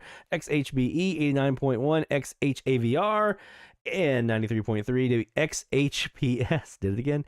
94.1 XHHV, 96.5 XHRN, 98.1 XHU. Man, he's got a bunch in here. 98.9 and XHWB, 100.5 XHVE, 106.1 XHETF. Also from other Veracruz regions. And again, these are all like not like local to him. These are all like Veracruz is down the coastline a little bit. Other Veracruz regions, 89.7 XHID in Alamo, 90.5 XHIT, 92.1 XHTU, 93.1 XHCRA, 94.3 XHVO, 94.7 XHPW, 96.7 XHBY, 97.3 XHGF, 102.7 XHPR, 104.3 XHATV, 104.5 XHGMS, 106.9 XHQT from Tamaulipas. I always forget how to say this one. I know how to say it, and then I see it, and I can't remember how to say it again. Tamaulipas? Did I get that right? From the border there, 91.3 XHRLM, 92.7 KESO, South Padre Island in Texas, 99.5 KKPS in Brownsville, Texas, 100.3 KTEX in Mercedes, Texas, 101.5 XHAVO in Rio Bravo. I think I've got them here. 102.1 KBUC in Raymondville, 105.5 KQXX in Mission, 105.7 KBIC in Raymondsville, 106.3 KPSO, 107.1 XHVTH in Matamoros, 107.5 KQBO in Rio Grande City, and 107.9 KVLY in Brownsville. From other regions of Mexico, we had 90.9 XHTEZ, 91.9 XHRLM, and 98.7 XHEMY, both Ciudad Monte. From Corpus Christi, we had 89.5 KLUX, 90.3 KEDT, 93.9 KMXR, 95.5 KZFM, 97.5 KFTX, 98.3 KMZZ, 99.1 KRYS, 99.9 KSAB, 102.9 KNDA, and 104.9 KMIQ. You type it, we're going to say it. Look at all that stuff. All those new logs, 48 new FM logs.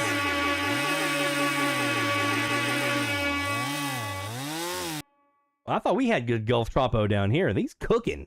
Mexico has been cooking.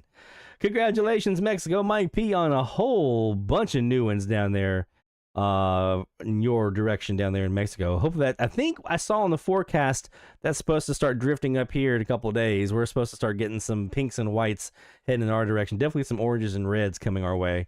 But I think I saw some pinks and whites heading our way on the Hepburn Tropo forecast. So Mexico Mike J, we got you in here. One log from the challenge, KJTV 950, Lubbock, Texas, with 2 personal goals: DXing a partial solar eclipse and seeing a total eclipse. He went to Durango, Mexico, to go see it in person. Had a nice, clear, cloudless sky. Got to see the absolute total eclipse and had a great experience in doing so. So guess what? We're gonna hit that goal right here because that's pretty cool.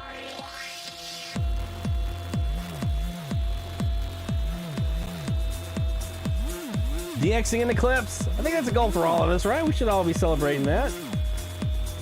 But getting to see one in totality, that's a whole other ball game there. Let's get you those new logs sawed up here as well, my friend.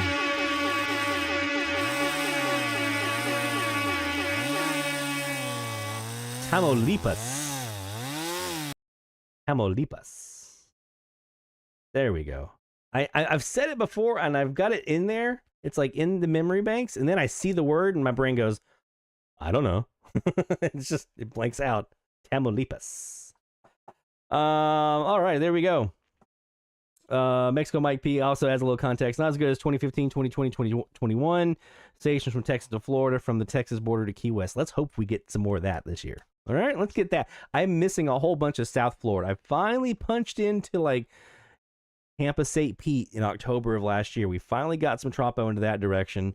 But I'm missing all that like South Florida stuff into the Keys, and I really want to get Cuba on Tropo. I really want some Cuban Tropo FM catches. That would be amazing. That would be absolutely amazing if I can get some Cuba on Tropo. But it'll get there. It just got to take some time and let the bathwater warm up down there in the Gulf of Mexico.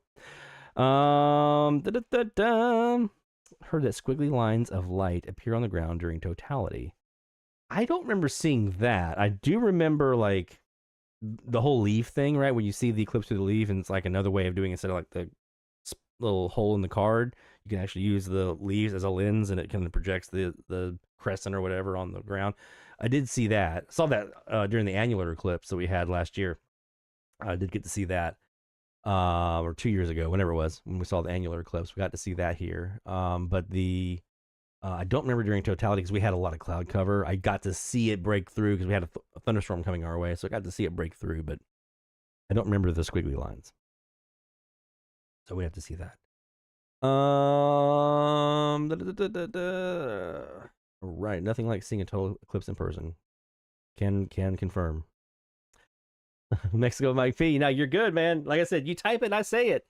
If you're going to take the time to type it up, I'm going to make sure you get your props in there. So good job, man. 48 logs is no small feat on FM, especially before there's an opening. There's not even been an opening yet, except for a little bit of Tropo for you down there. So we still got time if you want to get some of your shout-outs in. We still got time for you to do so. We'll get you in for another round a bit later in, and then, of course, we'll read our stuff that we have this week. It actually was a decent week for us this week in DX. I had a couple new ones come in. Some thanks to the solar eclipse, and others as well. I thought I heard my dog in here. So we'll be reading our logs a bit later in. But first, let's talk about some shack design stuff. So you guys know I am going to be, once we shut down DX Central Live for the season, which will be here May 3rd. That'll be our final episode. The very next day, this room is getting emptied out. Okay. There's a handful of reasons why. Number one, I need to do some cleaning because it's been a couple of years now since we put all this in here. I got to get some dust and clean all the dust out, the computer and everything else. So we got to do this kind of cleaning project in here. I'm also going to do some other things to kind of reroute some cables and move some stuff. Right now, I've got some SDRs up in my cabinets up here. I'm going to move those out of the cabinets and put them in a shelving unit over here that didn't exist 2 years ago. We're going to put a new shelving unit behind me over here. It's going to have some of our desktop radios like our Drake R8, our Halicrafters S120 that's sitting here, our ICOM 7100, some other scanners and things like that. And that's all going to go on this other shelving unit over here on the side. Going to open up some more of this space right here for me to do some other things with it. But I want to kind of redo a couple of things. We're going to see if I can push my monitors back a little bit further here against the wall. Maybe do some installing of my key lights and things like that for the stream, kind of more permanent installs. Gonna look at doing some acoustic foam on the walls. Gonna put some curtains up over here and the windows, all kinds of little things. So some of that, a lot of this is going to be for the stream. Honestly, going to be help me to have a better quality stream for you guys. So that's one of the things that I want to make sure that I'm doing this year is like looking at sound treatment and lighting and things like that. I'm gonna put some new LED strip lights that I can actually control from the stream deck. So when it's time for like the top of the hour alert, I don't have to hunt for that guy anymore. I can just push a button and it just does it. So that's one thing I want to do. But also want to talk a bit about just like shack design in the modern era. So as we're sitting here with SDRs, some things to consider when you're designing your shack. One of the things that I did with this iteration that I have right now, V2 of North Shore Studios, that's the current one, is I had some of my SDRs that I installed actually underneath my desks that I have. So you guys know, you saw the video during the countdown pre-stream, kind of the shack build, putting all the tables in, and kind of I bought an L-shaped table, right? And instead of putting the little L, the kind of connector in the middle, I just didn't do that, and I just put them next to each other like this. So that's up against one wall. Because this is a pretty small room. It doesn't really look like it probably on the live stream, but it's a really small room. It's 6.5 by 7.5. That's it. So it's just a little closet of a room. So I had to kind of maximize my space. So I took an L-shaped desk, but instead of making an L, I pushed it up against the wall because I couldn't really fit. If I put that L shape in here, that's all I'd have room for, and I wouldn't have room for like my monitors and stuff like that. And then I have two more desks here off to my left and my right. They're the same desk on both sides that connect, that push up against that wall desk that I have here. And those two are on the sides, and that's where I have like my vactrol boxes and my phaser over here. Over here I have my my Sony and some other stuff over here. So I've tried to keep my desktop space as clear as possible. So that's one thing in the SDR era that we can actually do. Before, when you were putting in a shack for a ham shack or a radio receive shack or whatever it might be, a DX shack, a lot of times we had to get like shelving units and things like that because we wanted to get stuff off the desktop, but we still had like our receivers and some of our ancillary equipment and things like that we had to have room for, rotors and tuners and that kind of stuff. So we had to kind of have these other little places to put everything instead of on the desktop. In the SDR era, that's really kind of out of the way, right? My ham radio is a SDR that's on the bottom shelf down here, and kind of just sitting there chilling by itself down here. And I just do it through my computer, but it's down here. The connections from the antenna window panel come down, and I've got those routed down to my SDR down here at the bottom, but I don't have any actual radios on my desktop surface now. All my SDRs are mounted like underneath my desk with really high quality, I forget the terminology. It's a Scotch brand Velcro. It's like industrial strength. Like it's this enormously like powerful hook and loop type of Velcro. And so I've got my SDRs. I got my AirSpy that I use for my auto logger. And I've got my RSP-DX, both of those underneath my desktop here. And then all my cabling that I had routing, like my antenna cables and stuff like that, it comes out of the window panel, comes down. It's kind of, I got to fix some of the routing over here on the side. That's why it's kind of messy, the things I need to do. But I have that kind of coming around. And then underneath my desk here, it routes, and I have cable staples that I've used to kind of put all my cables and everything underneath. And then that goes over to where my SDRs are. Now, I'm moving those SDRs over back here so it's closer to the window panel, so I can use smaller, shorter feed lines and jumpers coming from the window panel to the SDR. And I'm going to move my computer over here as well, probably. But I can do that because I can actually, like the Perseus, I can mount that up underneath, put a little Velcro, that hook and loop Velcro that really, really strong. It's like plastic. It's not like the fabric hook and loop. It's like plastic. Like it snaps, and you can actually hear it click when it goes together. It's really cool. So I can put a little bit of that on top of the SDR and then put that up underneath the shelf over here on my little shelving unit, and that kind of keeps it up there. And then I use zip ties and things like that to run my cabling, so it's all nice and corralled, and the cable management looks really nice and so forth. So just some things to think about is if you are kind of redesigning your shack, don't think that you have to put those SDRs like on your workspace and your surface space. Leave yourself some room to be able to do what you need to do on your worktop space here, but you can mount those SDRs a lot of times underneath a desk. You can mount them like I used to have mine on my window panel. I actually mounted on my window panel, and like all my amplifiers that I use for my Kazs and my Superloops and my W6 LVP loops and my mini whip and all that, that's all mounted on my window panel, so it's away from me. It's away from all my like workspace here. I've got my 3 vactrols here underneath a shelf. I've got a monitor on top of that shelf. That monitor goes for like my auto logger and some other stuff.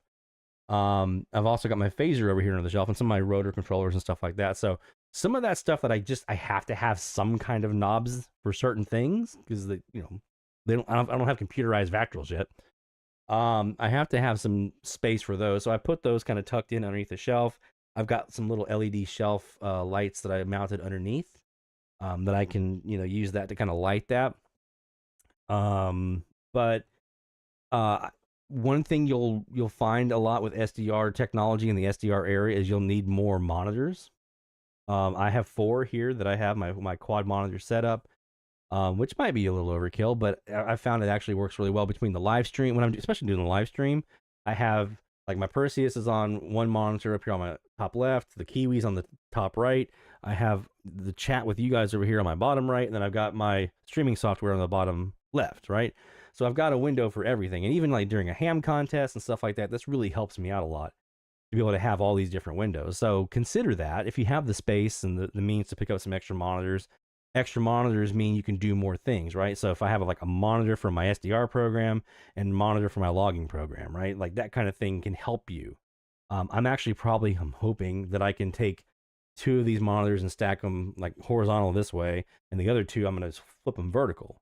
So I'll have my SDR monitors, and then I'll have my everything else monitors, like my log and stuff like that, over on another side vertical on each end. That's one of the things I want to do with this redesign. So just as you're looking at your desktop space, think about, or where you're going to set your radio stuff up, or if you're redoing it or whatever. Just remember that you don't have to necessarily, with SDRs, it doesn't have to be, you don't have to reach over and do anything with your AirSpy. I've got one AirSpy over here kind of tangled over here in a little area underneath my computer tower over here. I need to kind of probably put that up as well. But if you mount those, get some of that Velcro stuff. I'll see if I can find a link for it on Amazon and put it in the chat. But get some of that and just kind of put it up there. And then you can route your cabling and everything underneath and use your staples, like cable staples underneath, to kind of nicely kind of put everything. And it works really, really well. And it's all out of sight. It helps you with your cable management and keeping it corralled. Now, I have gone a little unwieldy because I've added a bunch of stuff and moved some stuff. So that's one of the reasons I got to redo this. But, once you kind of get it set, it kind of just is there, and it's set up, and it's nice. And it's kind of, before I moved all the stuff in here, man, this was nice. Everything was just really tight, and I didn't have any cables on the ground, and it was just a nice, clean shack. And that's one of the things I like, is a nice, clean, low clutter shack. And that's one of another reasons I'm redoing a redesign this summer, is because I'm feeling a little cluttered in here right now. Another thing that you can also do is I have my main PC that I'm using right now for my live stream, my tower PC, and that going to not change. But I bought one of these a couple of back last year for my auto logger. Bought another one. This is gonna be my ham radio one for like my VHF, UHF for like 2 meters and 6 meters. This is the actual PC right here. This is the whole thing. And it's got USB ports and everything else. And this is a 1 terabyte model.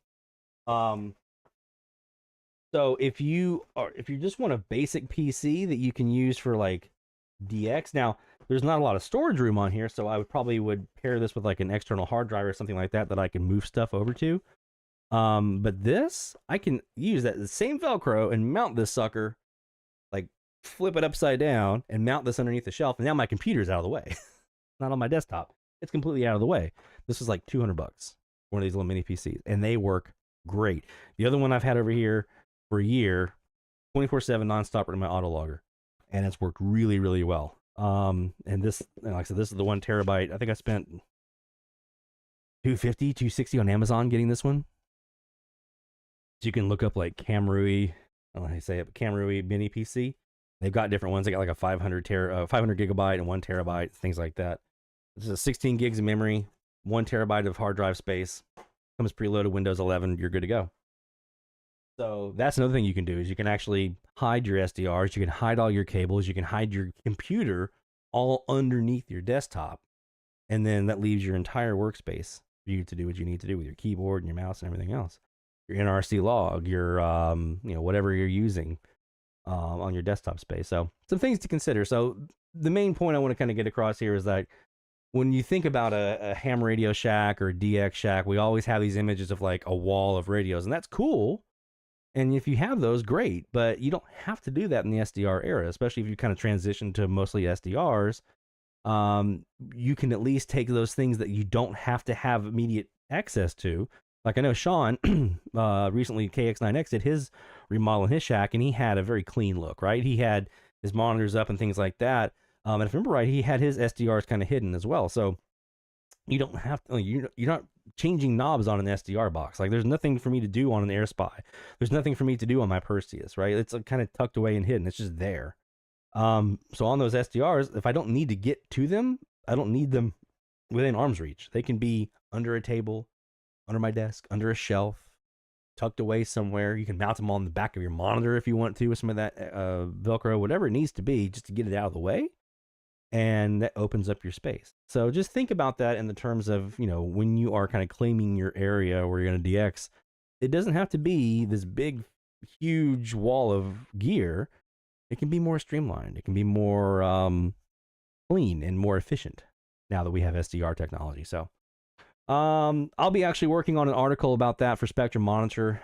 As I do all this work in the shack in here, I'll be doing a video for that, and then also translating that to an article for Spectrum Monitor. So as I go back through here, this will be my second one of these in 2 years. I've learned some stuff from my last time, so I'll be sharing some tips and tricks and things like that as I go along. And when we come back in the fall for DX Central Live Season 5, I hope to have some pretty cool stuff to show you guys, and a whole new countdown video and all that kind of stuff. All right, let's do a really quick talk about FMDX, and then we're going to get to the top of the hour. And we'll do our next hour of DX here as we crank in.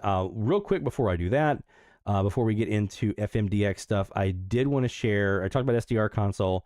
I'm going to put a link here in the chat for our video that we did on, there's two videos that I want to show you guys. Or share with you, rather. One is DXing while you sleep, scheduling unattended recordings within SDR Console. So this is literally how to actually schedule the recording itself in Console. And then the other thing you have here is a video on reviewing recordings within SDR Console. So this is the actual process of reviewing what you've recorded. So there's 2 different videos there. Definitely check it out. This is going to help you with FMDX season for those of you who are doing some FMDX, because I highly recommend FMDXers are in Console, because it's going to help you with your recording review so much. I know Bryce up in the New England area, he uses SDR Console for his FMDX recording review.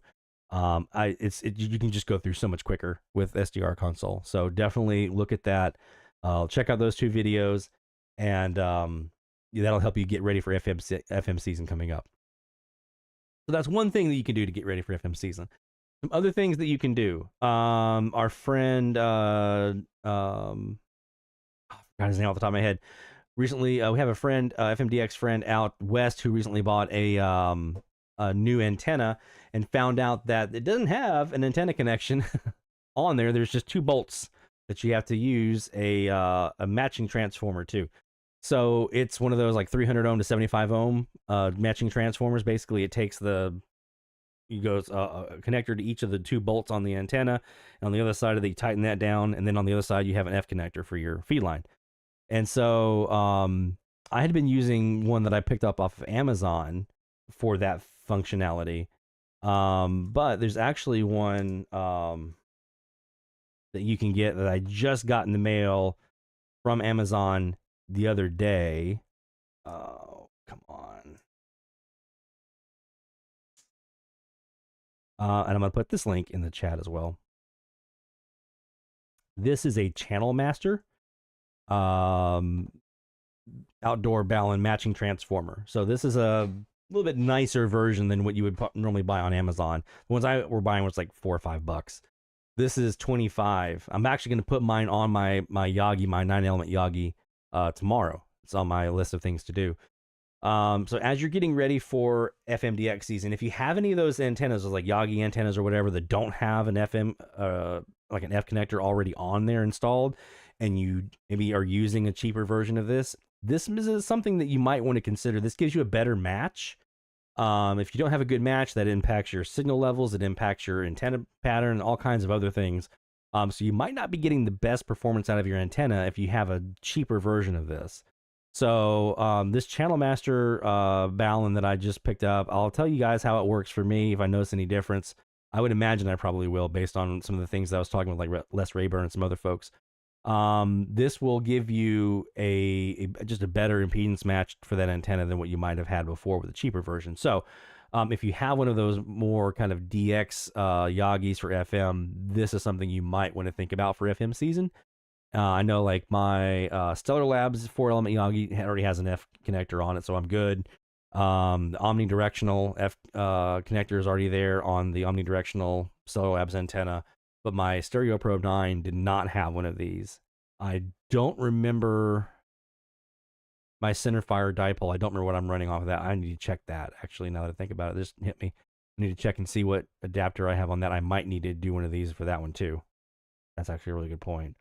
So as you're kind of preparing for FM season, look over your gear, check your antennas. I found I have a bent element. I need to go fix on my 9 element, so I need to go tomorrow and get that fixed.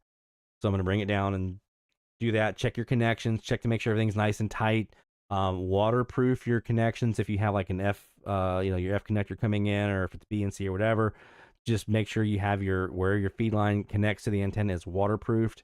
That keeps, we're heading into summer season. That means for a lot of us, rainy season is coming, and it's going to be here soon. So I need to make sure that all those connections are waterproof, because you don't want water coming down the line, especially if you have something like a preamp or something like that that's sending out voltage.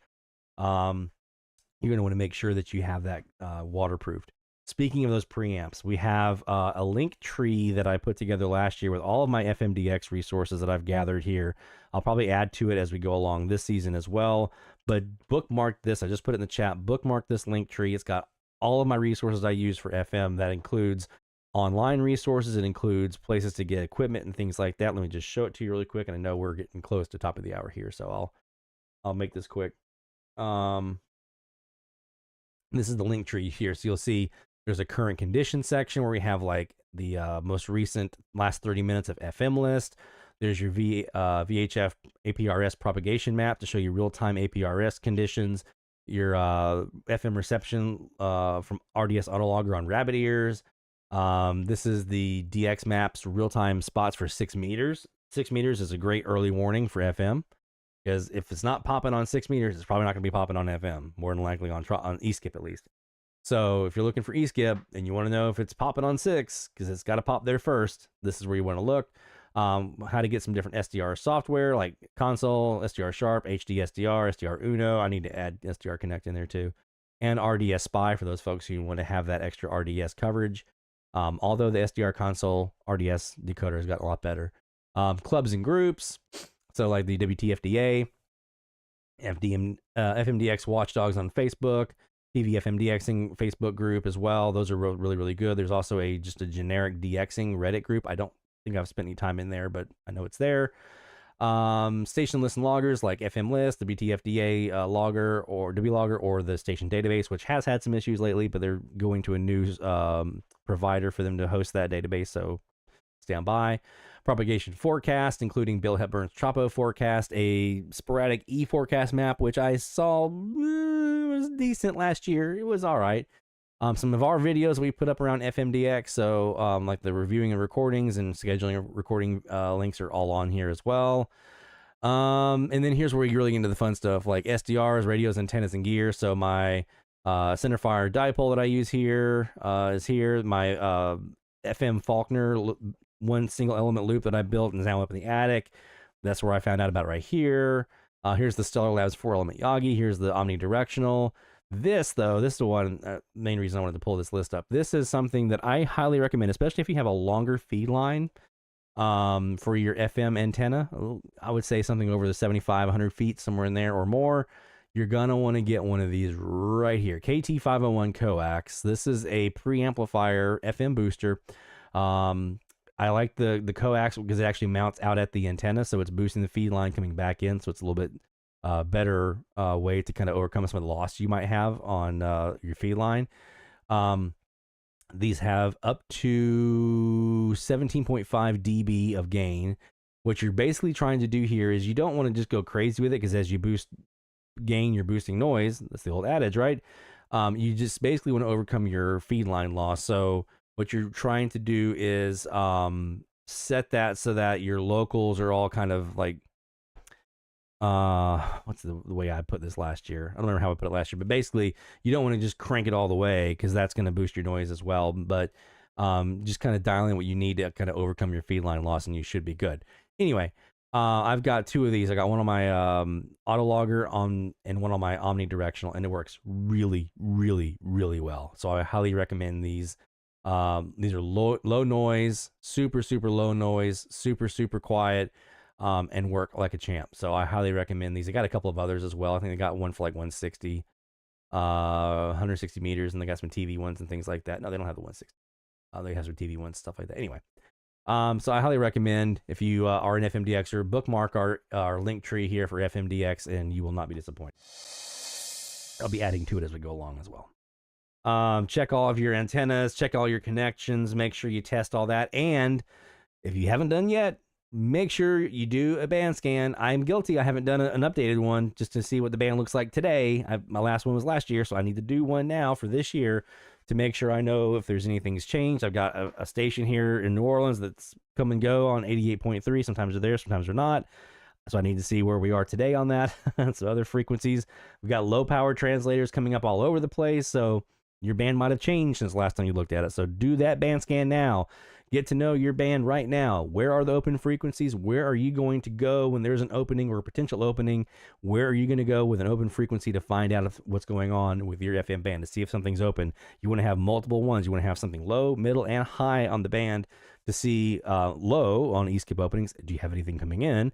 Middle, a couple in the middle, and then high to see that MUF, to see if it's how high it's gotten. So you want to know where those frequencies are that are open in your area. So do that band scan now. Get that band scan done now so you know what to expect. You know where you're going to have opportunities to have something where you don't have a local station. That's what you want to do now.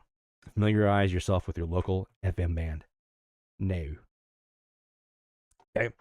So that's my little pitch. We're going to spend some more time over the next couple of weeks talking about FMDX. You're going to see like that link tree link again. We're going to look at some of the equipment, some of the gear that we either have here or that we're looking at for the new season. So we're going to spend some more time and like techniques and tips and like technology and stuff like that. We're going to be talking about that over the next couple of weeks. It's really getting us ready for FM season. But at least now, some things you can start this weekend. Start doing some spring cleaning. Make sure your feed lines are all looking good. Your antennas are looking good. No bent elements. Make sure everything looks good. You got your waterproof connections. Get your band scan done, and you should be good to go. All right, let's do some live DX. We are still here live DXing from the International Radio Club of America, IRCAonline.org is where you want to go. Carl wants to know if you can use SDR Console with AirSpy. Yes, you can. Yes, you can. And that'll be one of the things we talk about next week when we are doing our FMDX special, is how to do that, how to add that in there. We might also spend some time talking about RDS autologgers, although the Rabbit Ears website has been down lately, which I assume is related to the WTFDA site being down, but we'll be talking about that as we get in the next couple of weeks. Let's go back over actually to our Kiwi, because we have not spent a lot of time on the Kiwi tonight. And let's see what's sitting here on 1190 now.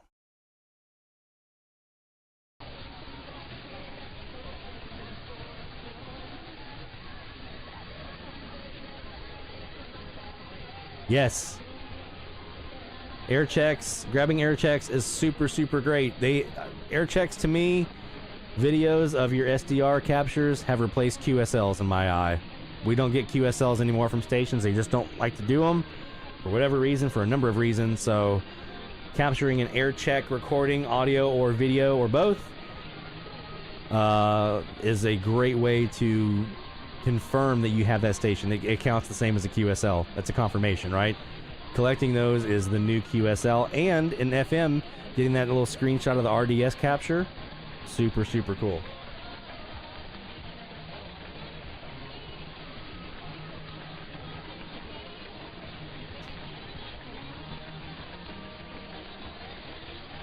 SDR Console, for FMDX especially, SDR Console is my preferred FMDX for recording review, like recording and then going back and reviewing. My preferred for live DX, it's a toss between that and SDR Sharp. So if I'm live DXing, I might be doing both this year. I'm going to try it.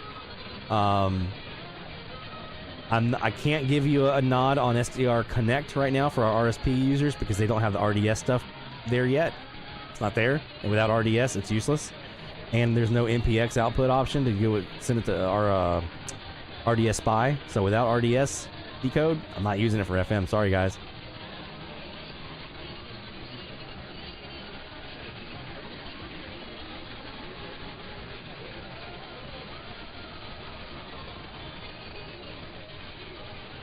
Yeah, recording air checks it's my new it's my addiction now. I want air checks of everything.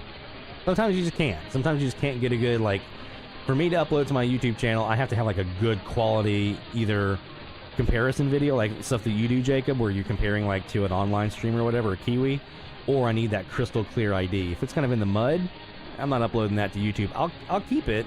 I'm just not going to upload that to YouTube because it's not really helpful for anybody to be able to say, what did he say?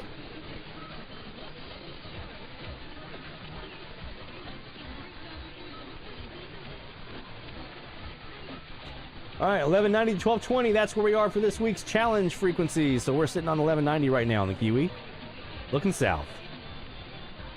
And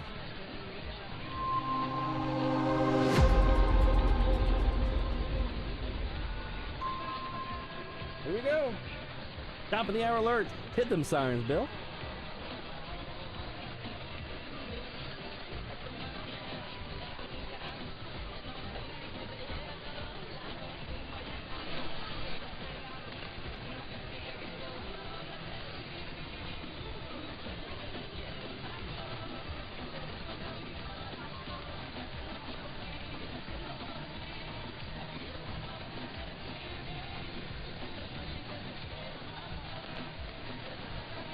Take care, Master Player.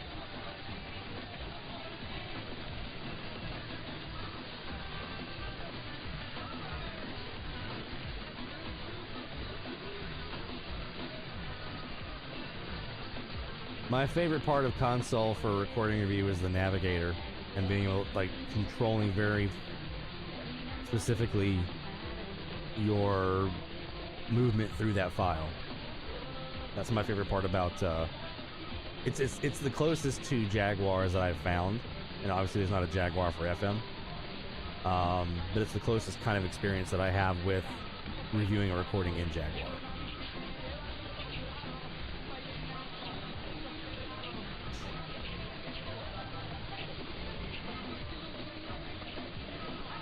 Over the next couple weeks, as we talk FM, we'll show you our screen setup and what we usually use, how we have it kind of laid out.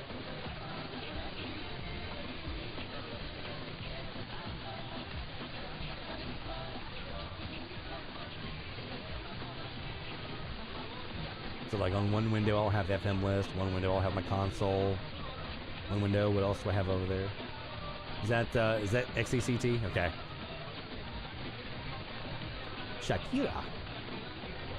Let's go check out 1200 and see if OAI is coming in yet. They were not coming in on this antenna earlier.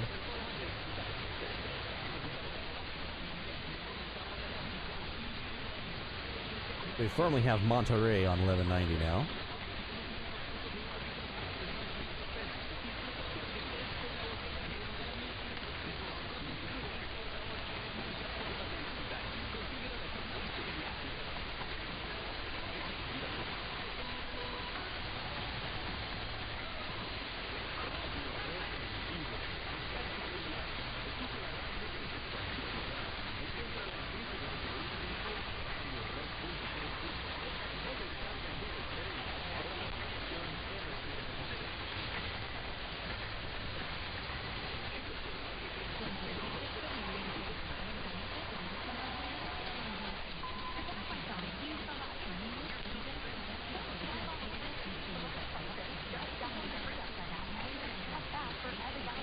I don't know who that was that just ID'd in Spanish in there, but that's intriguing.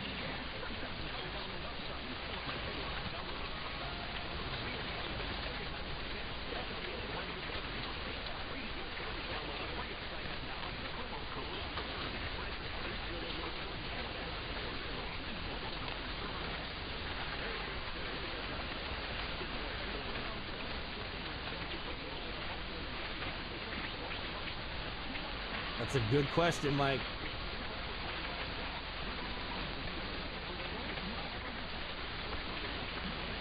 I'm hoping for Costa Rica this week. That's who I want.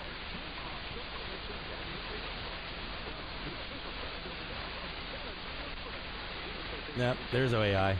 They've popped up here now. I have not spent hardly any time on this frequency,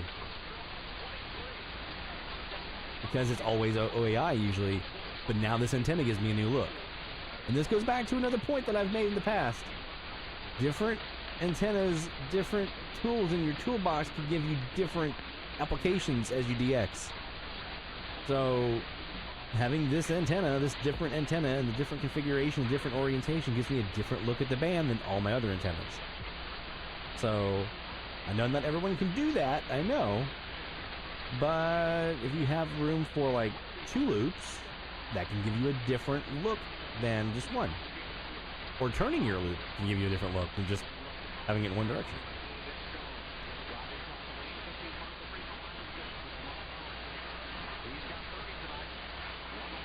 I was listening for the RC and the RSANA jingle. I didn't hear it in there. But I do know that I think they usually do that top of the hour tone. So maybe that was them. Oh, yes you can. Yes you can, Rick. We're going to touch on that here in a second when we get this top of the hour sequence done.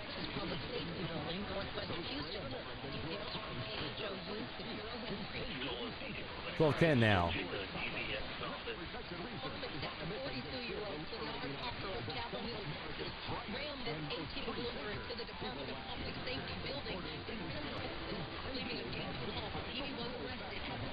Where do you want to direct him to, Rick, to get set up?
I agree with you, Bart.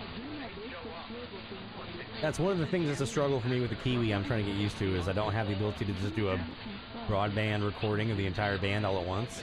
On this Kiwi, it's whatever frequency you're on, you have to remember to hit record, and then it's only audio.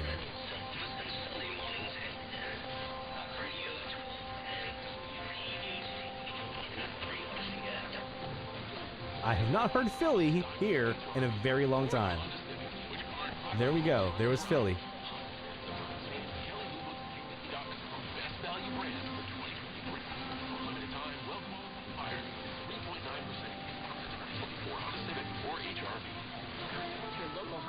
We had Wyoming here a while back, thanks to a tip from Jacob on 1210.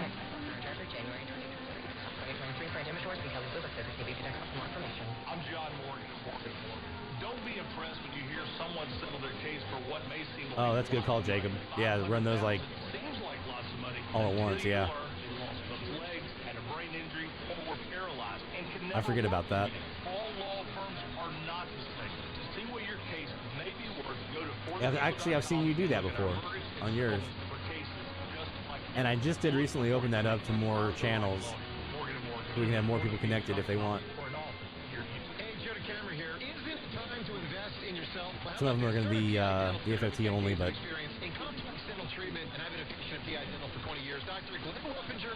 so that's Philadelphia. Let's see what's 1220.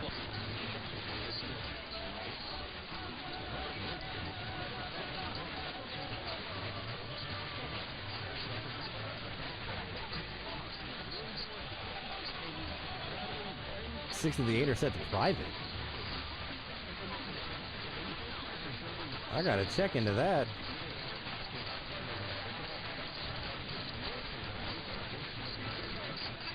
It should be 2 password channels, one for me and one for mom, and then everybody else can just jump in from there. That's what it's supposed to be.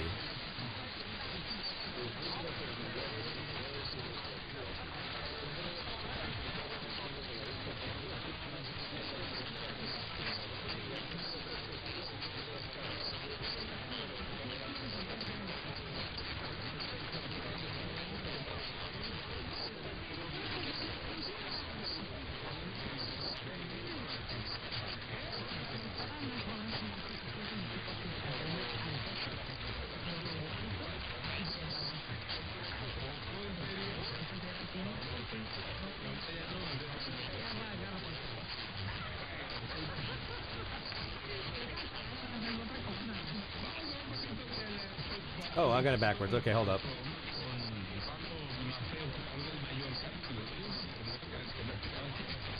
There's 7, 8, right? 1, 2, 3, 4,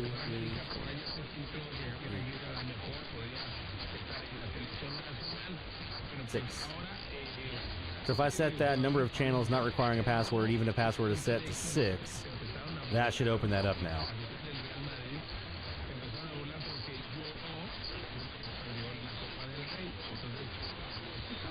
Yeah, Mexico Mike, was that RC in Colombia? Take care, Mexico Mike J.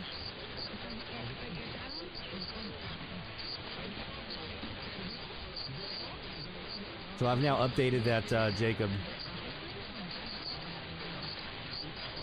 to 6 that do not require a password.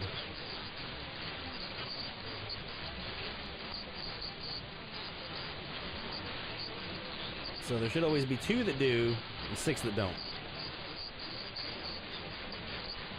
I just want to make sure that Mom and I both always have a way in. How do we get into the Kiwi? Oh, I'll throw that link right over here for you. So if you ever want a DX from Mandeville, there you go. It's also on the map, too, if you ever pull up the map. And once they open up the 3rd round of production, we're going to get one in here in this shack as well. That I'll be putting on my east-west Superloop. Take care, Carl.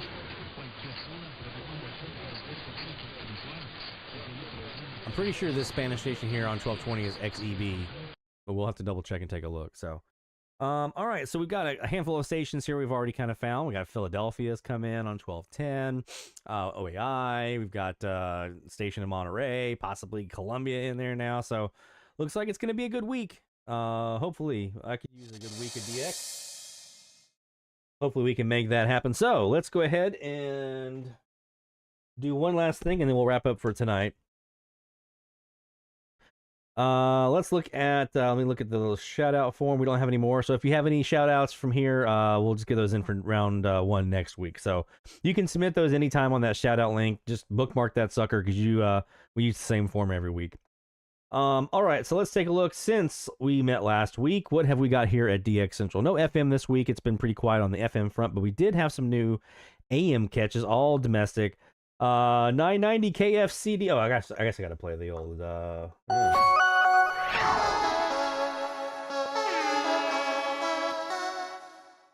We had 990 KFCD in Farmersville, Texas show up this week, as well as 1500 WQCR in Alabaster, Alabama. That was a new one on 1500. Hadn't had them before, obviously, because I'm talking about it. 1560 KLNG, Council Bluffs, Iowa. That was a brand new one, and that was during the eclipse on April the 8th. That was right there at 2 o'clock at the top of the hour during the absolute strongest signals. So I think that was 818 miles. So that's our second furthest catch that we had during the eclipse, 818 miles. Not too bad. 960 WSVU in North Palm Beach. They made the trip this week. KFSA, Fort Smith, Arkansas. We heard them during the stream last week and heard them a couple times since after that. Also during the eclipse, we got 990 KRMO in Cassville, Missouri. That was a distance of 506 miles during the eclipse there. So Cassville, Missouri making the trip. Right in little pause that we had from our local 990 WGSO. And finally, KIXL, Del Valle, Texas on the 11th. We had them at 3 a.m. on 970. So 1, 2, 3, 4, 5 on the challenge frequencies this week. Total new that we had this week was, how many was that? 7. So 7 new stations, 5 on the challenge frequencies, 2 eclipse logs, and yeah, some decent stuff. So let's go ahead and do the old For Victory!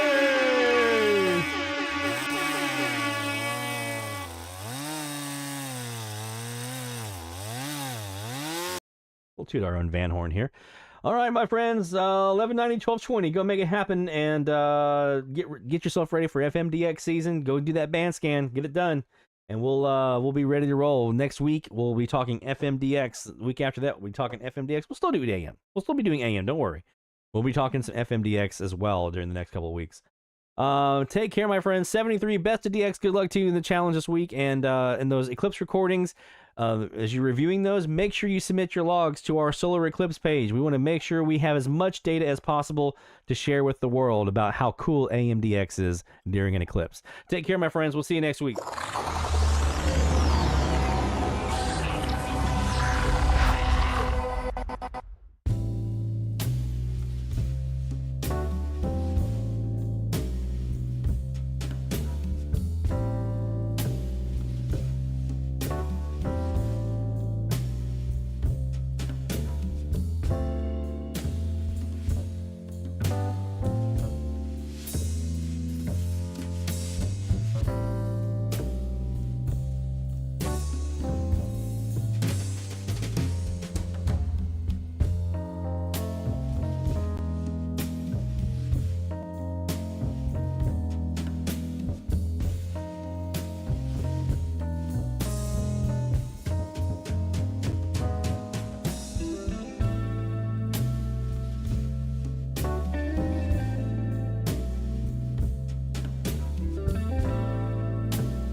This is DX Central Live.